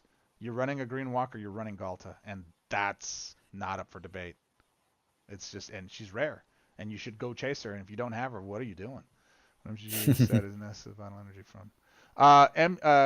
Tony, Vital Energy is from the PMA set. PMA, yeah. This is the original Puzzle Masters set. I don't know how often she comes available. She should be on sale. And out of these, the ones that I don't think that will be on sale is Grist won't be on sale. Again, I'm guessing. I don't think either of the Kaitos will be on sale. I don't think anything that came out this year will not be on sale. Apex Predator, is as strong Hmm. as he won't be on sale, but he's definitely up there for me. Apex Predator is one of my top I love this planeswalkers. guy. This I guy's use him a really good. lot. He's really really good. He's as strong with running the same deck as Grist is. He's just as strong. She's a little faster. I will give you that, but Hmm. it's 3 turns to 4 turns. Okay, Yeah, he's his abilities are stupid. hella expensive, but Yeah, they are very good. I prefer Garrick Unleashed over all of these guys though. Hmm. Like I think he is the mono green walker because the first ability costs 6, right? And But my this one second can't ability, run mystical teachings. well, I'm talking mono green. Okay, I'm talking mono green. Yeah, yeah. And even then, I don't need it. I'm Right. gonna go. My mana bonuses with Sunken Citadel is gonna be decent enough. I got 6, 6, 5, right, to my positives. Or even without that, I'm just gonna go landslide into a Galta or a Tempt, and then I just play my hand. I'm gonna be up to my secondary ability because I'm only 12. I'm gonna make Galta a 60/60. GG. That's it. Like that's it. Like literally is it. It's all I need to do.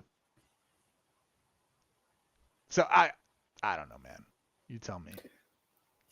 What are your I'm thoughts? looking forward to seeing what happens when you use that masterpiece support with him. I'm very curious to go see what I do. Oko won't be in the set. I don't think he'll be on sale, and I think he is absolutely a broken top tier planeswalker. I don't think he's broken. I think he's just really one of the strongest.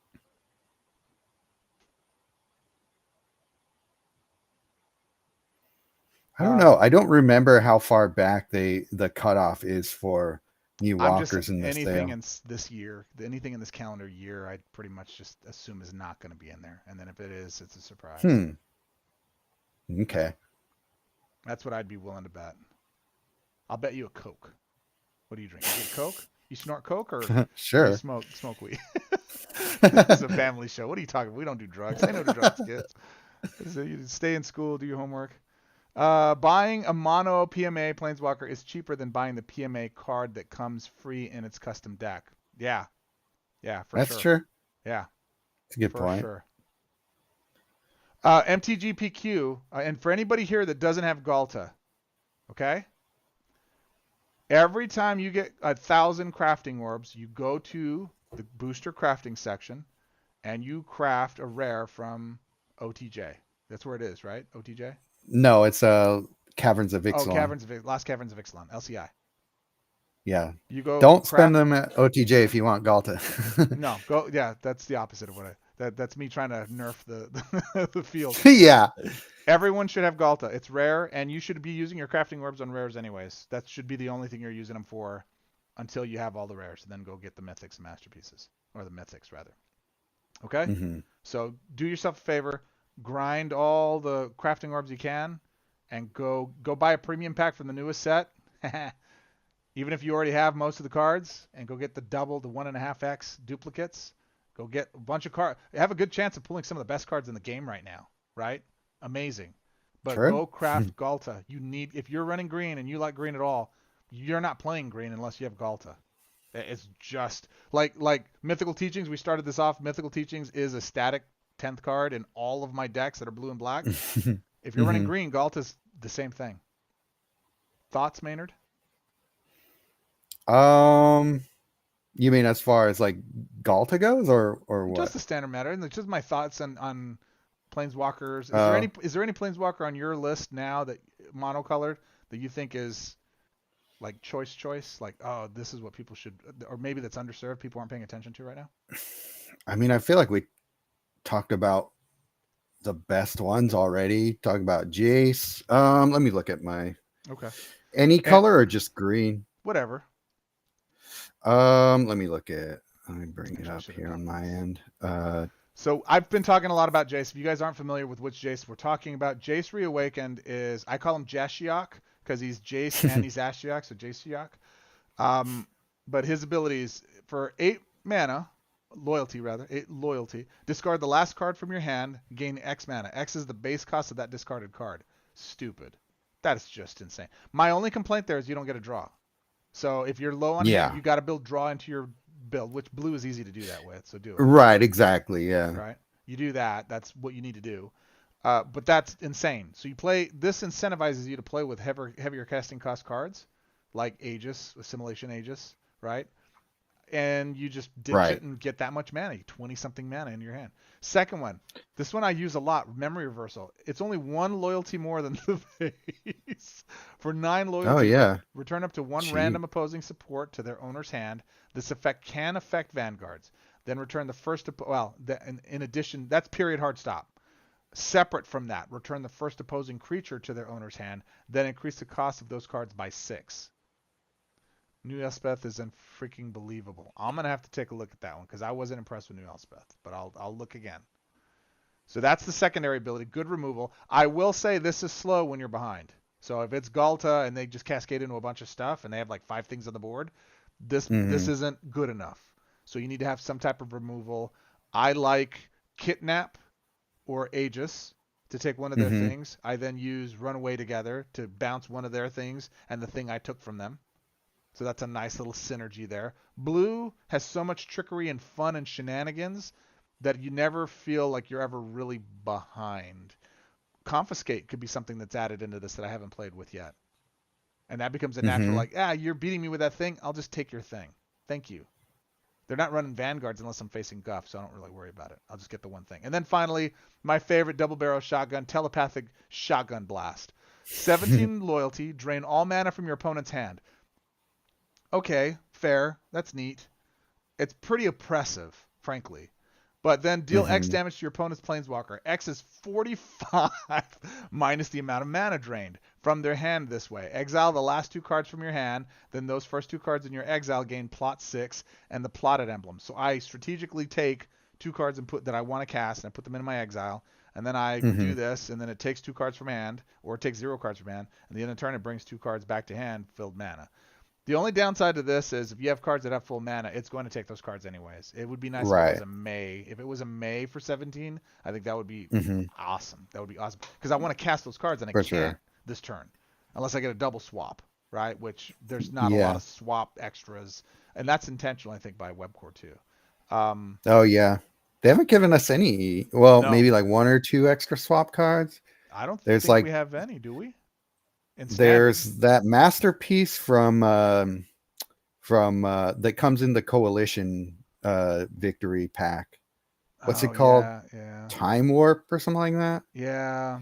Oh, But and it's there's very PMA, but hard they to didn't give actually that to trigger. us, right? PM2, yeah. Extra swap. Let's do standard only. Apply Yeah. extra swap. We got time vault. Oh, okay. Yeah, time vault. That was the one I was What is thinking. this? When you cast Oh non yeah, combat I exile, create forgot. chain, I forgot about that one because I you barely create use this card. But the flip side gives you an extra swap. Does it really? When this Yeah. card, God, I When you cannot read cast a this. card for the first time during your turn, gain an extra swap. When you cast a card for the first, bro, I didn't even know that. Well, I it's a little didn't bit of a. read the cards, guys. Oh Ickerman right, yeah, I Gauntlet, forgot about but that. that's not them. That was from Webcore or for Right, Octagon. yeah, Octagon released that set. This is PMA. That's Webcore or Octagon rather. Damn it, and that's from Octagon too. So Octagon yeah, as well. the only So card two they've given us that cards. has an extra swap is this one. Look at the wall they build up Yeah, here, right? exactly. Interesting, interesting. So yeah, not a lot of options there. And what was your walker? Oh, I was just gonna go through really quickly and just look at some of the other mono walkers and other colors. I mean, a Johnny PMA, a Johnny is always going to be pretty good. Yeah, he's always at the Um, top, in my opinion. Archangel Elspeth is a little bit more niche, but she is fun. I wouldn't put her like top tier, but she is really good. Um, Mono red is probably the one that has the most debate around like which one is the best mono red. I mean, there's no real reason to even play mono red, but if you want to, Yeah, there's a few good choices. Um, let I me think see, mono red mono is the black, weakest color, frankly, outside of Chaos Warp. probably. What else is At there? least, uh, I mean, mono black is probably the only other one that I could say Mono maybe, black's but pretty strong, homie. I think you need to go look at mono black again. I'll show you some mono black. You want to see some mono black? How dare you, I mean, sir? it's almost all Liliana. Not much Well, else yeah, beyond that. yeah. Actually, go look at Sorry guys, we're probably I overstaying our mean, welcome here, but hey, Ashiok, Wicked we're holding viewership, Manipulator. man. Is We're holding anybody really viewership. that into him? Who? Ashiok? No, not him. Lolth. Go look at Lolth again. Lolth's got Yeah, play, she's homie. all right. I've never been a big fan. Well, and Um, that's why you're not favored by the gods. The Spider Queen does not favor you, my friend. that's fine. I did have fun with I don't her. like spiders. Screw her.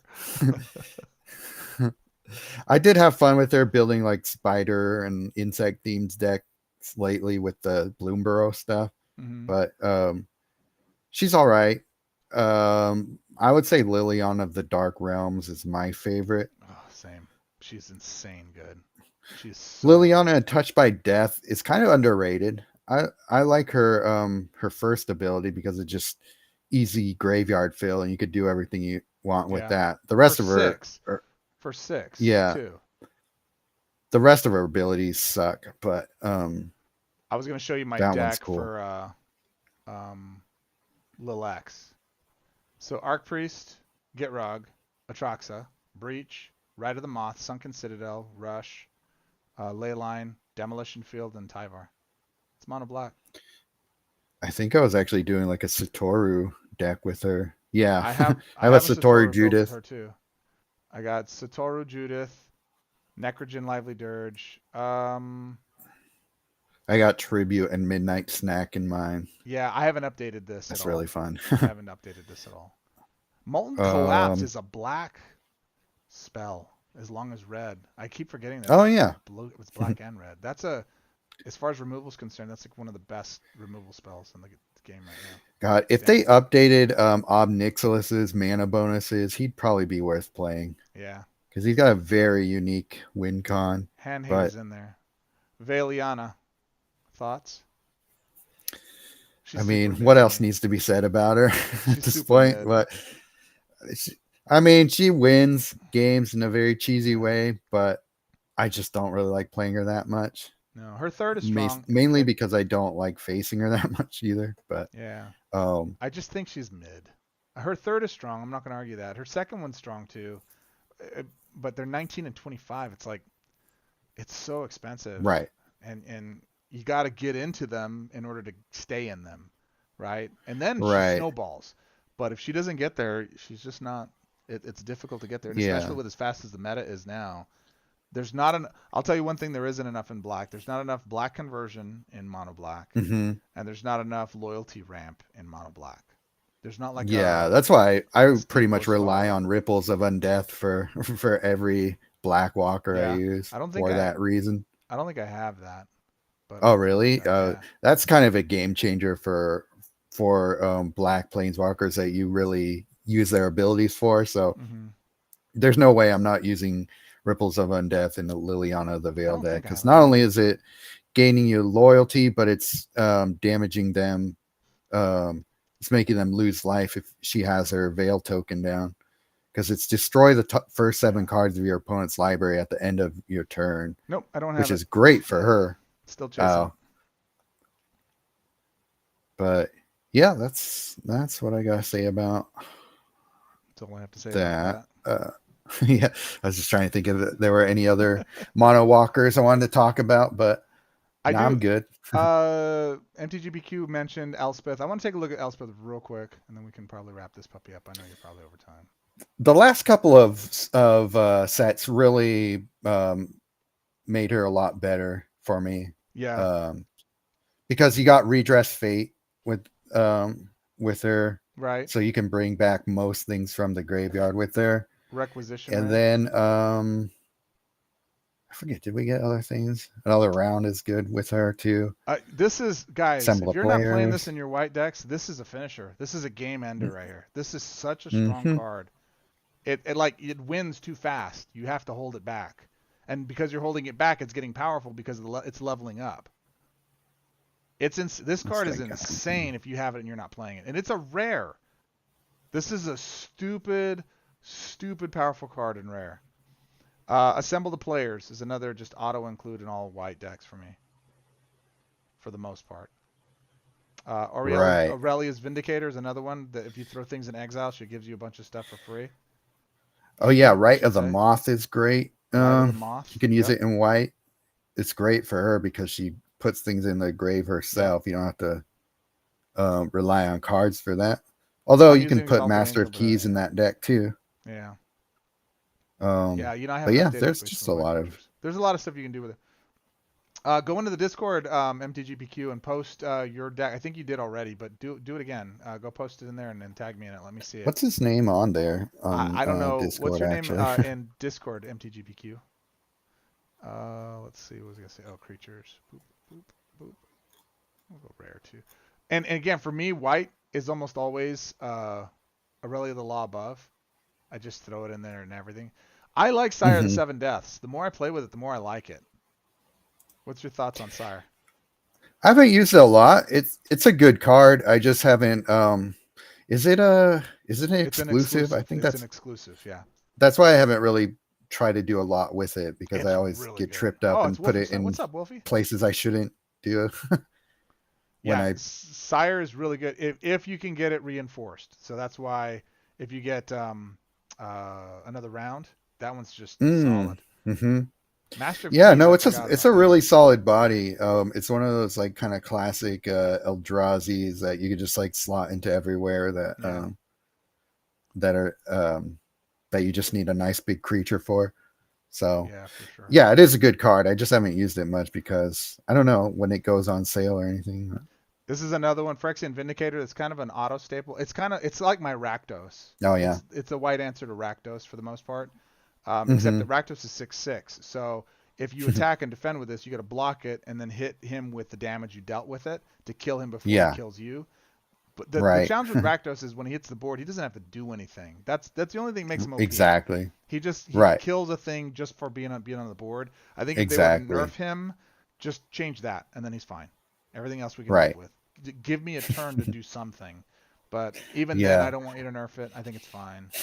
Yeah. Um, Rakdos is strong in the way that Phyrexian Vindicator is strong when it mhm. first came out, where it's like you nowadays you kind of forget sometimes to build. There are so many answers to Vindicator now, but Yeah. sometimes you just forget to deal with it because you just don't think about it sometimes. So Johan is my favorite removal spell in blue because it just bounces yeah. whatever. It just wins and it takes Right. care of him. I don't have to think about it.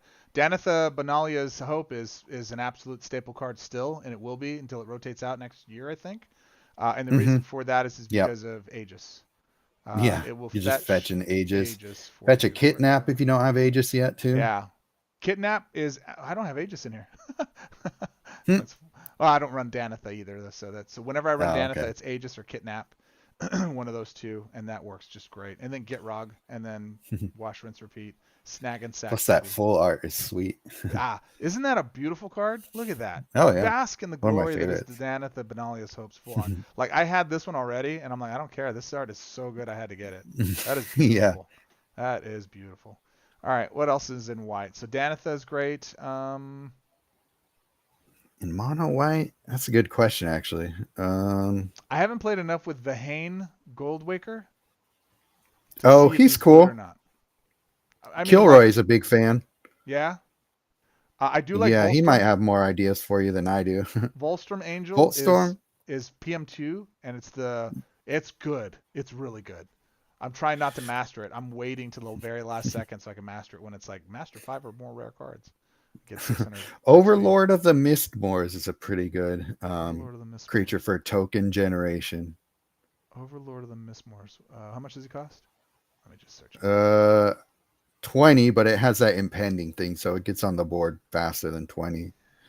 I see a lot of people actually playing with what's his name?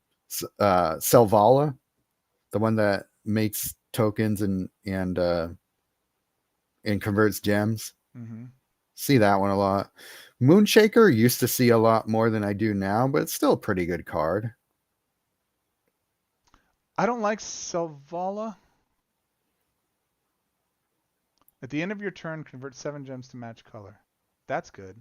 I wish it was at the beginning though. Why am I? Right, totally. Why am I? Oh, hey, my hand's full. I gotta wait till next turn to use it. Yeah, okay. I I I I don't get it. Why? I mean, that last ability is great, but do it at the beginning of turn, and then it's a good card to run. But I'd Oh rather, yeah. I don't There's know. everyone's favorite Felia or Felia, however you say it. Which one? TH? The doggy, the corgi. Oh, yeah. Dog. I got it. I pulled it. I hate this dog. I hate this dog. This is like pup Rakdos pup, right? When this Right. creature attacks, but at least it's more You reasonable. still have to wait a turn Right. though. It has to be when it attacks. Destroys an opposing card at random. At the end of your turn, return the last card from your opponent's graveyard to play under your. That little bit is good. Like, I forget about that bit. The first part's good enough on its own, but that last bit's good. The one thing that's downside is like, oh, Hmm. it's a 2/2 body. Okay, whatever. It's just control. So I'm only going to have 2 other Right. creatures to go win with, right? If that's my win con is Hmm. creature damage. So I'm going to kick the corgi. And You can then of tell how much course, I like this. I have no play on this card at all. I can't stand it. oh really? I have Oh, 0 play on it. I can't stand it at all. the Croxan, last mono white creature worth mentioning is Healer of the Pride. yeah, of course. Healer of the Pride is staple. That's like ace. That is the Yeah. card. That's the only card worth chasing outside of Mox in PMA. Right. The only Pretty reason much. you go get PMA is this. This card Hmm. is stupid good. It's just broken. I love it. It's one of my favorites. I love this card. And I hate tokens. I love this card. I don't care. Fight me. I dig it. All right. Well, there you go. Those are all our thoughts on Elspeth, Archangels, yada yada, and such and such. There's a look at my build for her. That's not optimized. I'd like to see your optimized build for her. It's another thing too. I'm including in all my stuff is the deck slots. So I'm going in Hmm. here editing, and then I'm saying, all right. So you get 7, 7, and 5 supports. I'm saying 7 spells is a minimum and 6 supports is a minimum for me to give an A ranking. Creatures, just give me 3. I don't need more than that. Mm. And I don't think I give anybody an S tier. S tier would be 9 and 9 and 3, but nobody does that for spells. And there's a couple people that do it for spells, but it's so rare it doesn't really happen. And then Right. like 8 creature slots. Just give me 10. If you're gonna give me 8, give me 10. Just let me go Yeah, master no kidding. creatures, right? Just let me go master creatures. Exactly. What are Yeah. you What's the doing? difference at It's that so point? stupid. So stupid. You know what's funny? I don't know if you ever noticed this, but Johnny only has 5 creature slots. Oh, I know, because I use him to master a lot, and Uh that's really annoying. huh. So you do So want more? yeah, because I actually want more creatures than that. Um, There's a that's the only time I third, want more creatures. but the best ones for mastering are Samet for mastering creatures or mastering cards, creature cards, I should say. Samet gives you 10 I creature just hate slots. playing her with crappy creatures, so I Yeah, just never well, do. it's the secondary ability or the third. You got to just ramp into your third, but it costs so much. She's a terrible walker. Don't Right. buy her. Don't buy her. She's awful. Remember when this was good? Yeah, Oh God, this is kinda. awful. She's Yeah. bad all the way around. Back when when Rishkar expertise and Our Promise were in standard, she was Yeah, cool. yeah. Like that was the premiere. Hazoret's and Dying Fury, yeah. Yeah. Oh my God. And then the other one is Soren, Grim Nemesis. He does 10. Oh, So yeah. He might actually be a better walker I for think he's better. mastery than Yeah. Sam, But the actually. challenge is he's limited too, so you can see 10 creatures. Only 5 spells and 5 supports. Yeah, so bad. Why? It's so awful. It's ugly. This is how long it's been since I've touched this deck. What's the tell here? What's the tell? Well, I don't know if I can see all the cards actually. Let's say you used them for pest tokens back in Well, the Strixhaven days. what's the lowest card you can see? Search for Blex, What's above that? Chromanticore, What's above that? Mox Ruby. What color's Mox Ruby? Oh, you're right. Oh, that's hilarious. So back in the day, you knew young whippersnappers, Mox was colorless. You could play Hmm. it in every color deck. And when they came out with the second PMA set, which was blue or whatever it was, Hmm. green I think it was, they made it mono red. Hmm. So I built this deck before they came out with the second PMA set. So I haven't changed it just because I wanted to show, look, I've got a mono red card inside Yeah. of a black white deck. Yeah, the Moxes when they were colorless were so good. You They just were put them in any deck. great. They were This is his mana bonus is 4 and 4. Oh God, his life total. He is the worst life total. He's the only F in my grading system. I still love him. Hmm. I still think his first one costs 6, which is a dumb ability. The way you play That's Sorin terrible. is you ramp into your second as quick as you can. That way you're not dying. Yeah, So you're gaining your creatures are exactly. attacking. You're gaining like 18 life per turn for 3 attacks. And if you double strike, summon support when each creature you control attack. It's not even damage. It's just when they attack. So you can't get double strike damage. So you gain 18 life. Okay, fine, fair. And then you get to the third. I will say this: when you have the second on board and you get his third out, it's 2 turns and the game's over. I don't care how much health they've got. Typically, it's 2 turns and the game's over. It's brutal. Just look at Yeah, Elspeth's the A3 second and for third abilities are fun and interesting. It's just that everything else around it it's is just wrapped around bad. it. You know what's Like crazy though? Oh, go ahead. Sorry. I would maybe play him if he had more life and better mana gains, but also I used to get so annoyed by how long waiting for all those animations of the buffing animations Yep. would take. But sometimes, I mean, when this was the only option for white and black dual color, he got a lot of play. He got a lot. He was my first dual color walker. He was the first walker I really got. Um, yeah, he was the first walker I got that was not monocolored. Hmm. Uh, Soren Ravenous Neonate. I just wish his life total was higher. That's it. Other than that, I think he's a perfect walker. I love this guy. He's so good. No negative color bonuses. He gets +2 for Sunken Citadel for each one, so he's a 5, 6, 3, and a 5, 4 Hmm. rather. Um, Steel. I get to his third ability is really his first ability. I don't know why they were this way, but whatever. Yeah. I don't care. 10 loyalty. Everything gets imminent death on your side of the board. So if you're running big creatures, it's fine. I'm just gonna go and wipe them out. You know, lose a bunch of your power in the end of turn, and then in a couple of turns I'm gonna be fine. Or for a couple more loyalty at 12, which the second and third cost the same. For the first one, I'm gonna create food tokens. I'm gonna steal your girl, and it's mine. It's not borrow your girl. It is take your girl, keep your girl, Right. and then I can sack your girl if I want to. I can do whatever I want with your girl. She's mine now. And it's all in his first ability. It's like, yeah, I want that. And the secondary ability is okay. It does load up quick. It does scale, but that it's all about the Hmm. first and third. You just keep those running, Hmm. and I master cards like crazy with him. He just doesn't have enough Nice. creature slots inside of what I want. And this is look at my deck. Click, click. What do I do here? What is it? It is 6, 7, and 6. It's fair. I'd like one more That's spell fine. I slot. can It's deal with fine. that. It's fine. Requisition rate, he's got access to that. Aegis, he's got access to that. Assemble the players. I mean, it's just stupid. Danitha, and I run Danitha with Sunken with Aegis, so that's what it pulls. Anyways, we were gonna say That's something. What were you interesting. gonna You don't use any say? black cards with them? I don't, do I? Well, that'll change now. Now I'm gonna put in. I haven't edited this, right? Like I'm gonna take out Moonshaker. I'm gonna put Uh-huh. in. I'm gonna put in who's he, what's it? Mystical teachings. Uh, Makes sense. I'm running Golden Wish. Like I'm gonna take Golden Wish out. I don't really need it because Danitha will pull what I need from that. Oh, And okay. then Assemble pulls it in. I can edit this. There's gonna be a lot of stuff that goes into. Really, the point of this deck Nice. is Gitrog, Aegis, Danitha, GG. I mean that's it. Assemble to speed things on. Knowledge to beef them up and make them go faster and win faster. But this is kind of my control deck just to win whatever the events are. I just wish he had more life. If he had 10 more life, I'd say he's an S tier walker for me. I think he's that strong, but he's lower, so it's like he's an A minus for me. I think when it's all said and done. All right, what else? Fair Anything enough. else? Parting shots? I'm good. Just look at Elspeth A3 and okay, Elspeth's last one. We'll look at Elspeth's L3. Oh, Any other questions you guys have? Anything else you guys want to go? I know this is a longer format than normal.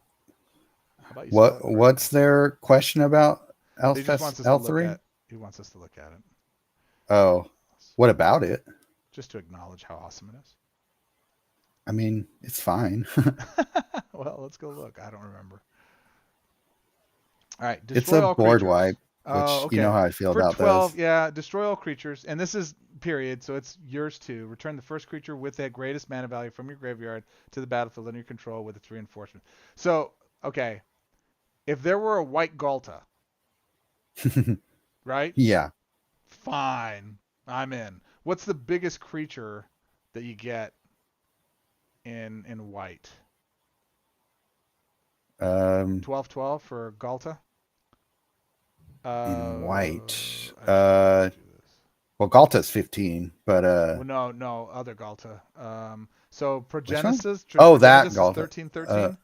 Oh, Emrakul. okay. Hold on, let me do standard. Sorry. Devouring Sugar Mob, but no one plays that. It's you got to destroy support every time you do it. It's fine if you're running a bunch of supports, right? Like that matters in certain decks, but it'd probably be Right. Galta and Mavrin. Yeah, that's just pure white and green. I And guess if he's you're not counting Progenitus, but well, Progenitus is exclusive, and it's a 5 color, so yeah. I mean it's Well, that's what I available. mean. Yeah, if you, Yeah, it's available. And then yeah, I colorless. guess Galta and Mavrin, Yeah, which and then is a Atrocity. solid card. Not one I use very often anymore. Yeah, I think it's good because, and it has more play now because of the token stack and what you can do with the token stack now with what standard cards are in meta. So I think if you're bringing this Hmm. back several times and it has haste somehow, yeah, this could be significant. And Right. I actually like to fill up token slots for the other two spots. It's just this is just a fair card. Let me make sure I'm clear with. It's a powerfully fair card. It takes a Hmm. couple of turns of ramping up your creature stack to get the full benefit of cool. This is awesome. I actually use this more because I have it in my alt account. I use it in Legacy with my Dino fetchers and my Dino blocks like Oh, Primal okay. and Yeah. the other Dino, the one that gets them all. What's his Primal? Not Primal longer. Uh, what is it? Gishath, I think it's called. Is that Is the it one I'm Gisheth? thinking of? Yeah, it is Gisheth, Sun's Avatar. So I have Yeah. this is the first mythic I pulled in my alt account. Oh, really? Yeah. Nice. So I pulled that, and then so now I run that with Mavrin, and then that power because there's 3 creatures there, it just Hmm. buffs and buffs and it just gets massive big really quickly with that. So it's good. It's great in Legacy, but in this instance, I think it would be good with Standard. Let's see what dinos are in Standard right now. There really isn't any. It's just this. That's crazy. There's no white dinos from Ixalan. This Really? isn't even from Wow. Ixalan. None of these are from it. What?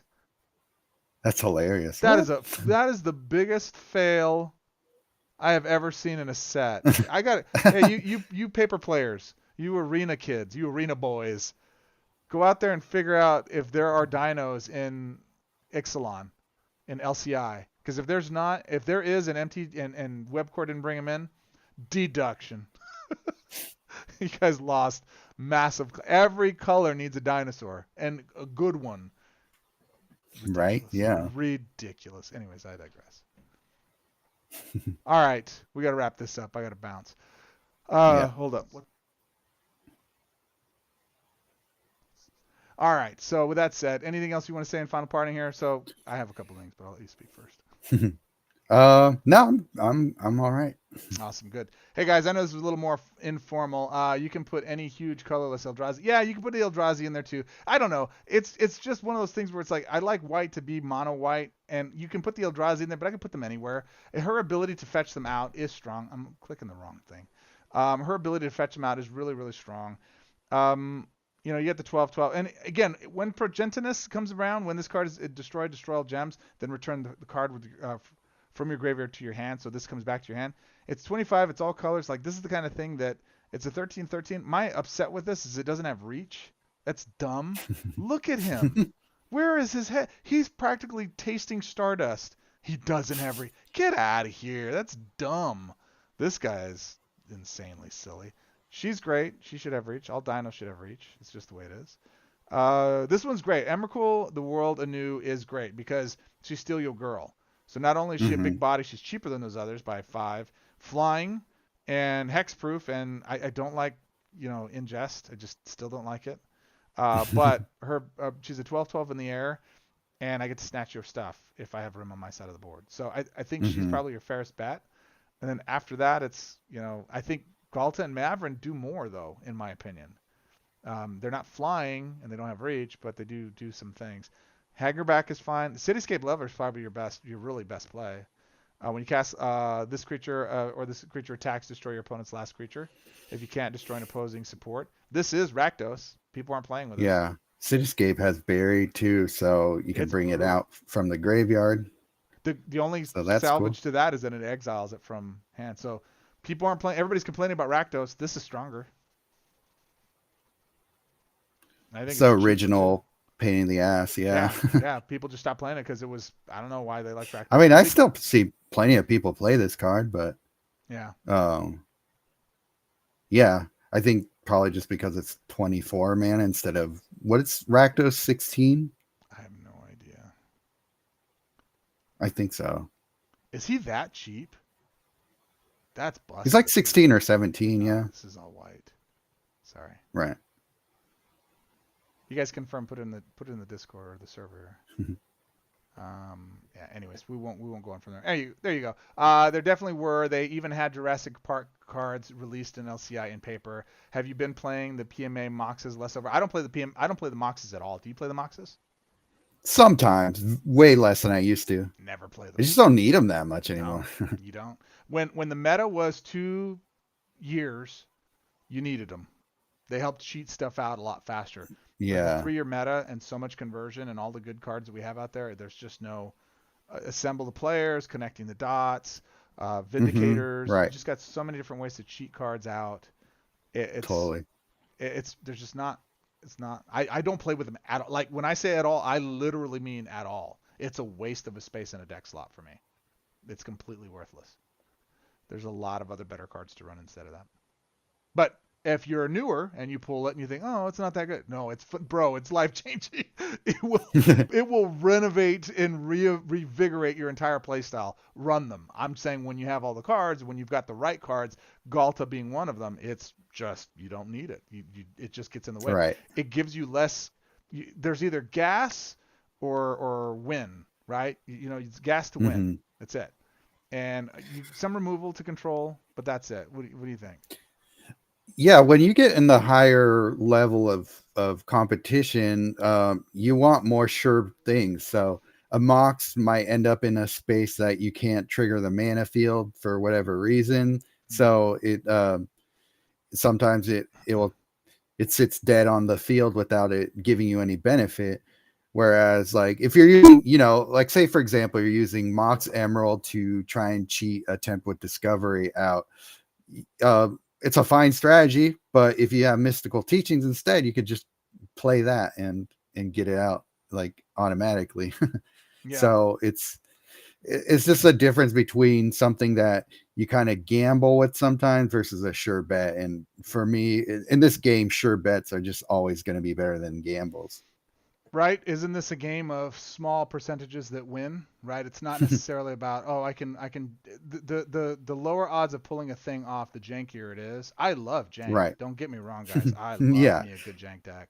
But when it's weekend coalition and every point matters, that's when it comes down to it. Thalia, the Gitrog monster, is in mono white. Somebody was saying you can't run Gitrog. Oh, I Archangel barely see Elspeth is people grist play and this mono white. though. That's what they're saying. Oh, okay, I see what it is. Somebody made a comment inside of Blessed One inside of the Discord said Archangel Elspeth is grist and mono white. She can make use of the Legacy Aftermath and Bomb and White. Yeah, for sure she can. Yeah, that's a good point. Yeah, I just don't really think of legacy as like a thing, really. yeah, like everything's just broken be, in Legacy, right? yeah, Like it's just too easy to build something what? ridiculous in that. How pompous asses are we? Oh, Legacy is so easy, my friend. When you have all the cards, you can do all the things. It's so simple. Oh. Well, it's the reason so many people despise it. It's one of those things where I used to enjoy breaking things in Legacy until everything was broken. I'm like, oh, or I could just Omni Whir, and Yeah. that's the end. Like that's what you get to. Fine. Okay, so while you're saying that, final thing I will say here: if you guys aren't aware of this, you should be aware of this because this is a big deal. In the vault right now, Hour of Devastation's on sale for premium packs, which they never usually make available. I can't remember the last time I saw premium packs available. Oh yeah. No. They're available at a discount for 194 gold. Hmm. So the reason I'm saying this is because of two things. I would show you my alt account, but I don't look at all these cards. I have over 5,000 unopened packs in my vault because I'm cool. And there's a scene in Glengarry Glen Ross. You see this watch? This watch costs more than your car. That's who I am. It's one of the most heinous speeches of all time Alec Baldwin Oh, I delivered. love that It's speech. such a great movie. Hour of Devastation right here on sale, premium pack for 185. Well, I'm VIP here, so it's actually 185. 194. Okay. 194 is the regular Hmm. discount, but if you are VIP, it's actually only 185. Why that's important? Why should this be important, my friends? Why should you be buying these in droves while you can while they're on sale? Because if you have been around long enough and you have not had a chance to get omniscience rather, this is the card. This is the set that's going to allow you to have a pull at that. But what's more important than that, especially, this is a big if you guys are disciplined and you got this bonus pack, like a year ago, the Hour of Devastation pack, my Mm. alt account has this, and I never opened it. And it has a shorter pull rate to be able to get the Right. one card you're looking for. So if you Mm-hmm. have this pack, don't open it until you have Armageddon, Choke, No Mercy, and then go craft all the mythics. Yeah. I went and pulled in my alt account. I pulled Armageddon. So now I just have Ah. Choke and No Mm-hmm. Mercy to get, and then I can open my Omniscience in that pack. Mm-hmm. So I'm going through, and all my gold is going to that. I'm just buying the Hour of Devastation, and you might get lucky. You might pull the holy grail of cards in Legacy from that. And now, final point, that booster crafting Legacy is now separated. Here's a little misnomer for you guys. You know what cards are in rare? I don't even know which. I think it's it's in one of the Aethers. Kaladesh. It's Aether Revolt. Oh, I can't look at it. But I think Whir of Invention is in this set. So for 1,000, not even 1,000 crafting orbs, for 800 crafting orbs, you can go get a shot at Whir of Invention once you pull Omni. And Whir is just a good card, period. You should have that. I digress. There you go. I've taken way more time than I said I would take of your time, my friend, but I appreciate you being here. I'm still missing this card. I don't have this card. They came from What the is it? pipes. They came from the pipes. Oh. I don't know if I actually think I screwed up and opened a non-dupe pack on accident. So I actually am missing the rest of the masterpieces from that set too. That's So, brutal. And you can't but craft I'll them make unless you're up for it VIP with 6. VIP. Treated Yeah. myself to VIP this month. So, Oh, good for you. I do it every new set. Every new set that comes out, I do it just to support the game. Everybody thinks you get all for no. I bust my ass. I go get 3,000 gold, and then I go do I about 1,000 in my main account, and then I go do a month of VIP, and I usually have all the cards in a month. So I'm just about there. Anyways, my friend, I appreciate you. Any nice. final thoughts before you bounce out of here? That was the last thing I wanted to say. No, just check out my YouTube page. I've been doing some live streams, a new little series I'm doing, Chase or Not, just taking every new mythic and masterpiece from the current set as I get them and kind of run some tests live and determine from there if they are chase worthy or not. If you guys So aren't already subscribed to my man Maynard, you really should be. What are you doing? His channel is absolutely wonderful. He is an incredible content creator. He has pretty much shared with me all of the stuff worth doing. I steal from him very often, and so should I mean, you. I do He the is same to you. So amazing. Let me go there. Sorry, I was hiding this so I could show you without showing my stuff off. There we go. So this is his channel, Mainloop. Actually, let's do this. oh yeah, there's my exemplar of light. There you go. So there's his channel right there. And it is at Mainloop Beats. It's youtube.com/Mainloop Beats. So go check out and subscribe to my main man. Hey, let's make it our mission before the end of the year. Let's set our mission. He's got 567 subs right now. Let's go get him to 1,000 subs before the end of the year. You think we could do that? If What every I really single want is the person, watch hours. Just well, go binge it's my separate. playlists and get me there because I'm only at I think I have 400 hours left, which sounds like a lot, but if enough people watch a couple of videos for Will you an get hour or so, monetized? just let I'm 400 hours away from it, but I thought you had to have uh 1,000 subs and that. I didn't realize you could get there without that. there's two different tiers Oh, you're of right. Got monetization. it. Got it. The one where you can put ads and stuff on your channel is Here, 1,000 subs. But what you can do instead, if I get to the lower tiers, is I have a lot of ideas for things such as like memberships, exclusive behind the scenes kind of stuff, mm-hmm. that will be for uh, paying members, and I'll probably get more in depth and do more fun things on there with just get more in the weeds with stuff, and it won't be as many, like the Planeswalker reviews and the card reviews and all that are great and all, but there's just so much more to cover with this game than just that. So it'd be a great place to do that kind of stuff, and it'll incentivize me more for it because I'll actually make a little bit of money for doing that. So it makes Absolutely. more sense I'm still not to wait for monetized. there.